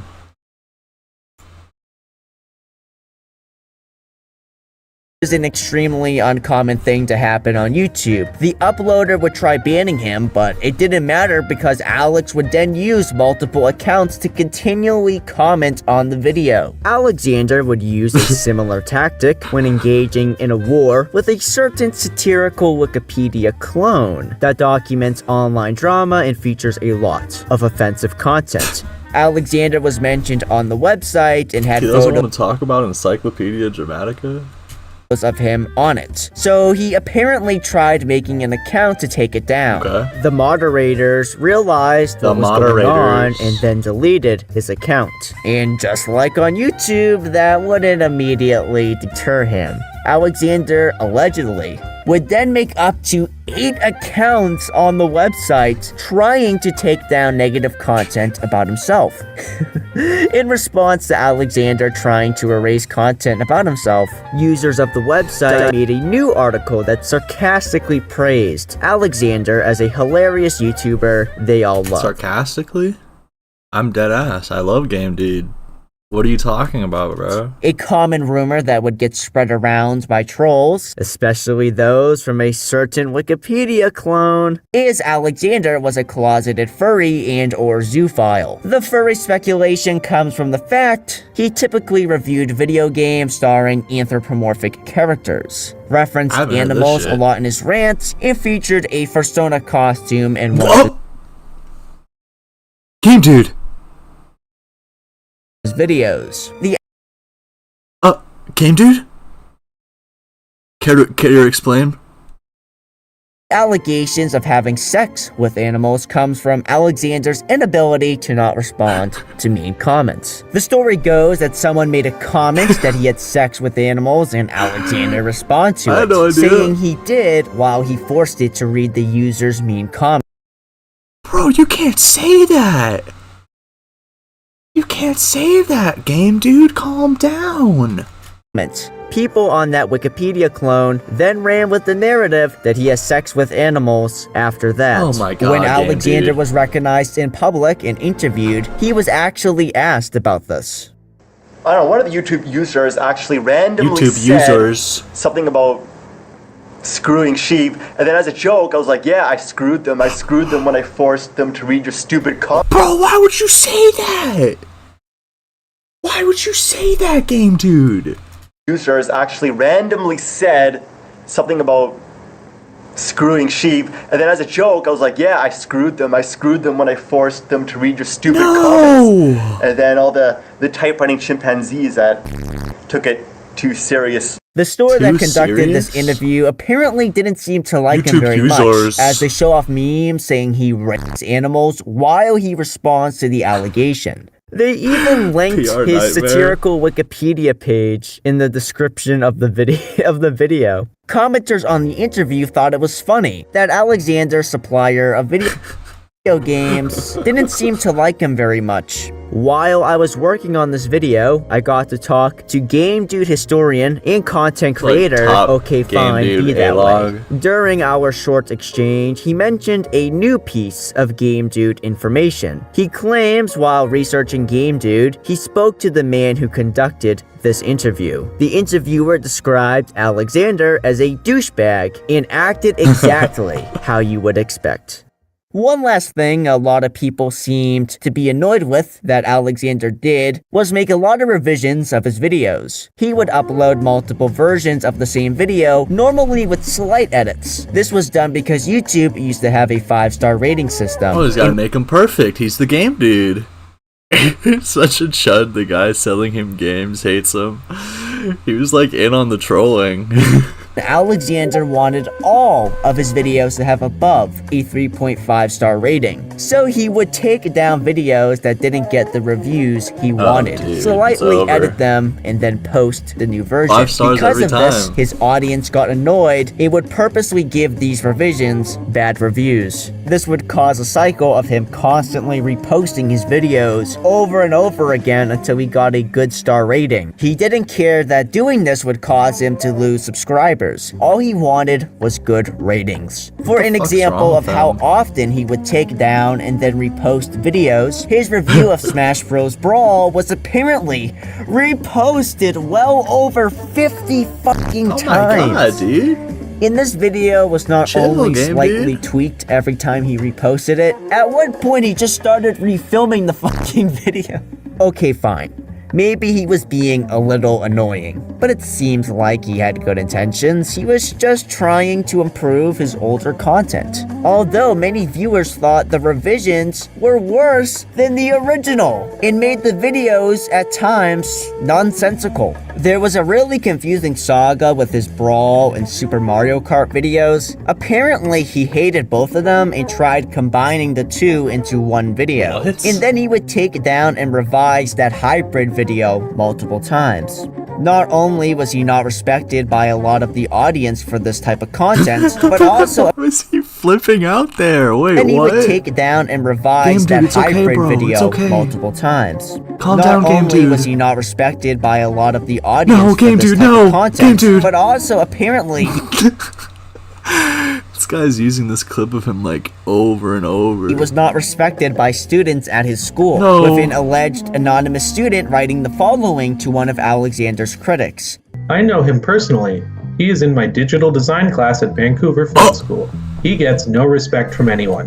The course is designed to prepare would-be designers for professional positions in the industry. Game dude. As far as we are all concerned, he has done nothing but waste his time and money. Oh, dude. Everyone hates him. It's over, Game dude. Dude. He is the game dude. And this program is in no way cheap or low quality. He has learned some basic skills with green screen, digital compositing, and sound editing, but has not expanded his interests in any way. Same old stupid shit about stupid forgotten video games. He has the potential to do so much, but chooses to continue down this ridiculous path, which is why he is dead bottom in the class for quality of work. He is a walking joke, and everyone holds his work as being the low watermark for the entire school. Oh my god! Everyone holds his work. That's just mean. This guy just wanted to fucking hate on this guy. It's like, yeah, everybody's better than him here. He sucks, dude. Everybody hates Game Dude. Hey, remember when Alexander talked about how James had given him positive feedback? Remember when Alexander talked that they about spoke? how... Some would cast doubt on how close the two Someone creators cast were. doubt. Speculating Alexander made it seem that they were a bit more close than they actually What were. you mean, they were best Some friends? speculated they never spoke at all. In response, Alexander dared them to ask James. Feeling confident, James would say he knew of Alex and that he liked his work. Well, at a No, not Q&A this panel in clip! 2010, James Rolfe appeared to have no No, Game idea Dude. who he was when asked. Although James would later clarify to Alexander, the reason he didn't recognize him was because the asker referred to totally. him as his real name, and not as Not as Game Game Dude. Dude. And if they said Game Dude, he would have responded totally differently. But the Miss this whole YouTube vibe videos to make me cringe the same. Yeah, I've been on like an old nostalgia wave, like looking back at this kind of shit. video is pretty damaging without that context, and people would use it to attack him further. Dude. As time went on, Game Dude videos became more rare and shorter. His final 2 reviews would be released in 2012, and each would be under 2 No. minutes. He didn't even appear on camera in his back. final one. The beginning of the end seems to have started in 2013. Alexander would private all of his YouTube videos, citing privacy reasons. This is because a troll would find Alexander's, at the time, girlfriend on Tagged, the dating website she and he met on. Alana appeared in some of the Game Dude videos, so her existence was known among the audience. Scared to say Encyclopedia Dramatica, but doxing the stalking victim? Fucking whatever. And she was his first girlfriend. The troll and her messaged and had a conversation. The troll then dumped the chat logs in an Yo, she's going, Game Dude. Game Dude. I'm free on Friday. If you want, we can go for coffee or something. Want to make love in my house after coffee? Okay, maybe. Game Dude, no! effort to humiliate It's over, Game Dude. the Game Dude and his girlfriend. The logs show Alexander's girlfriend, Alana, It's so claiming she sad. was not in a Yeah.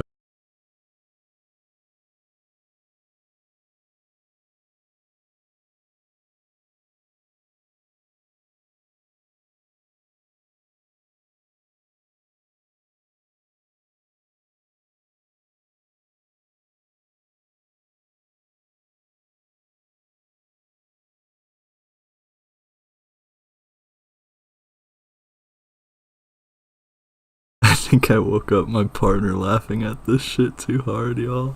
How much longer? There's like a couple minutes. Let me speed this up and I can finish it.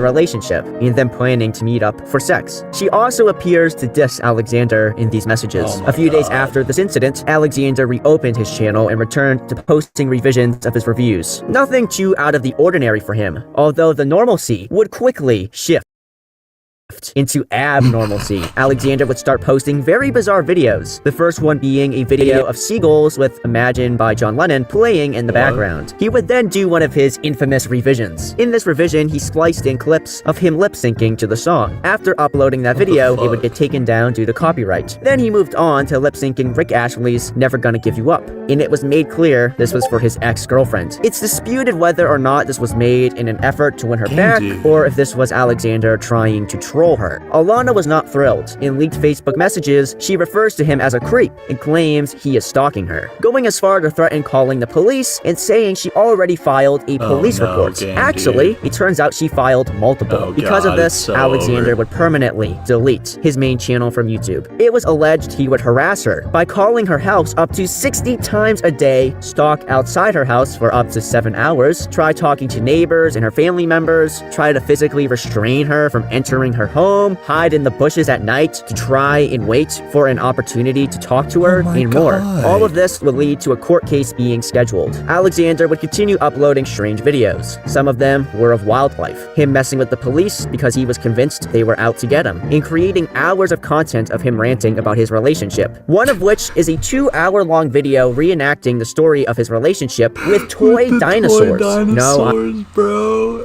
I am not making that It's up. Outside of the over, hours of video dude. content, he also wrote a blog post about the situation, which has been described as novel length. The blog post features bizarre images showcasing him and her portrayed as Oh my God. I followed her. She followed me.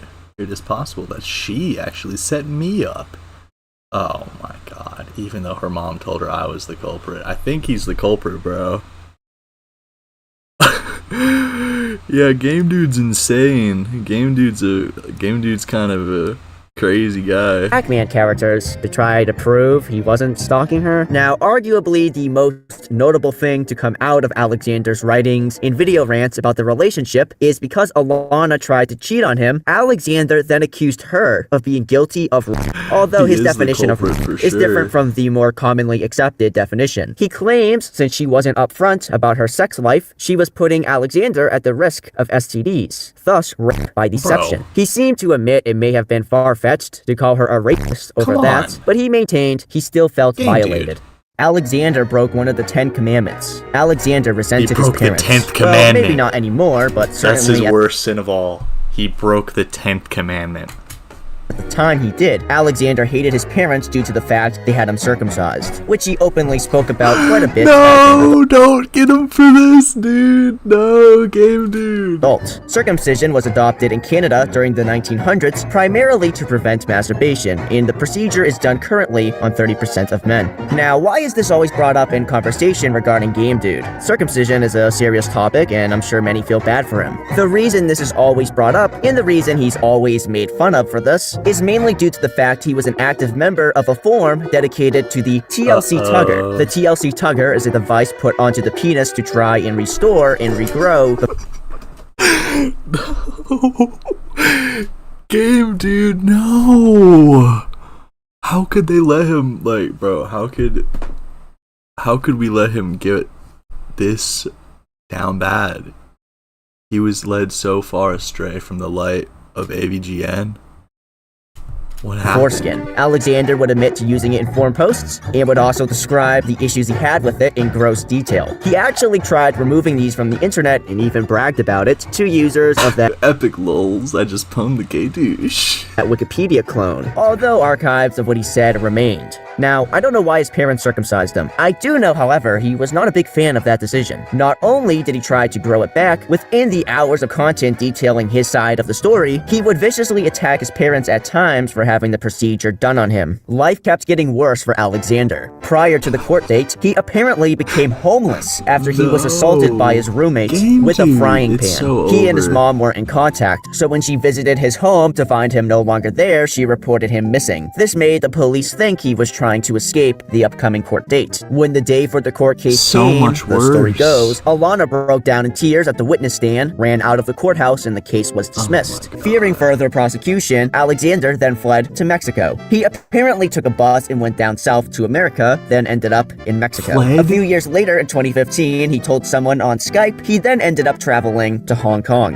In 2016, a movie was released in which he appeared in it, making people such as Mr. Medicare believe he had returned to Canada. Although the movie had a trailer released in 2012, and Alexander was in the trailer, meaning despite the movie releasing in 2016, he had filmed it prior to leaving Canada. He sometimes sporadically reappears online on his barely used Twitter account, whether that's liking a Bernie Sanders tweet or calling LeBron James a massive pussy. Way. Is that really his account? What's it like still being a massive pussy sellout free Hong Kong? What the fuck is he talking about? To LeBron Sellout. James? Other than that, no one knows where on earth the Game Dude is or what he's been up to, and I bet he probably wants to keep it that way. What the fuck happened to him, dude? Is that it? Okay. Well, that was really good. Thank you for watching. I gotta go. I didn't expect anyone to join, but that was a lot of fun. I hope you have a good rest of your day, Captain Cookie.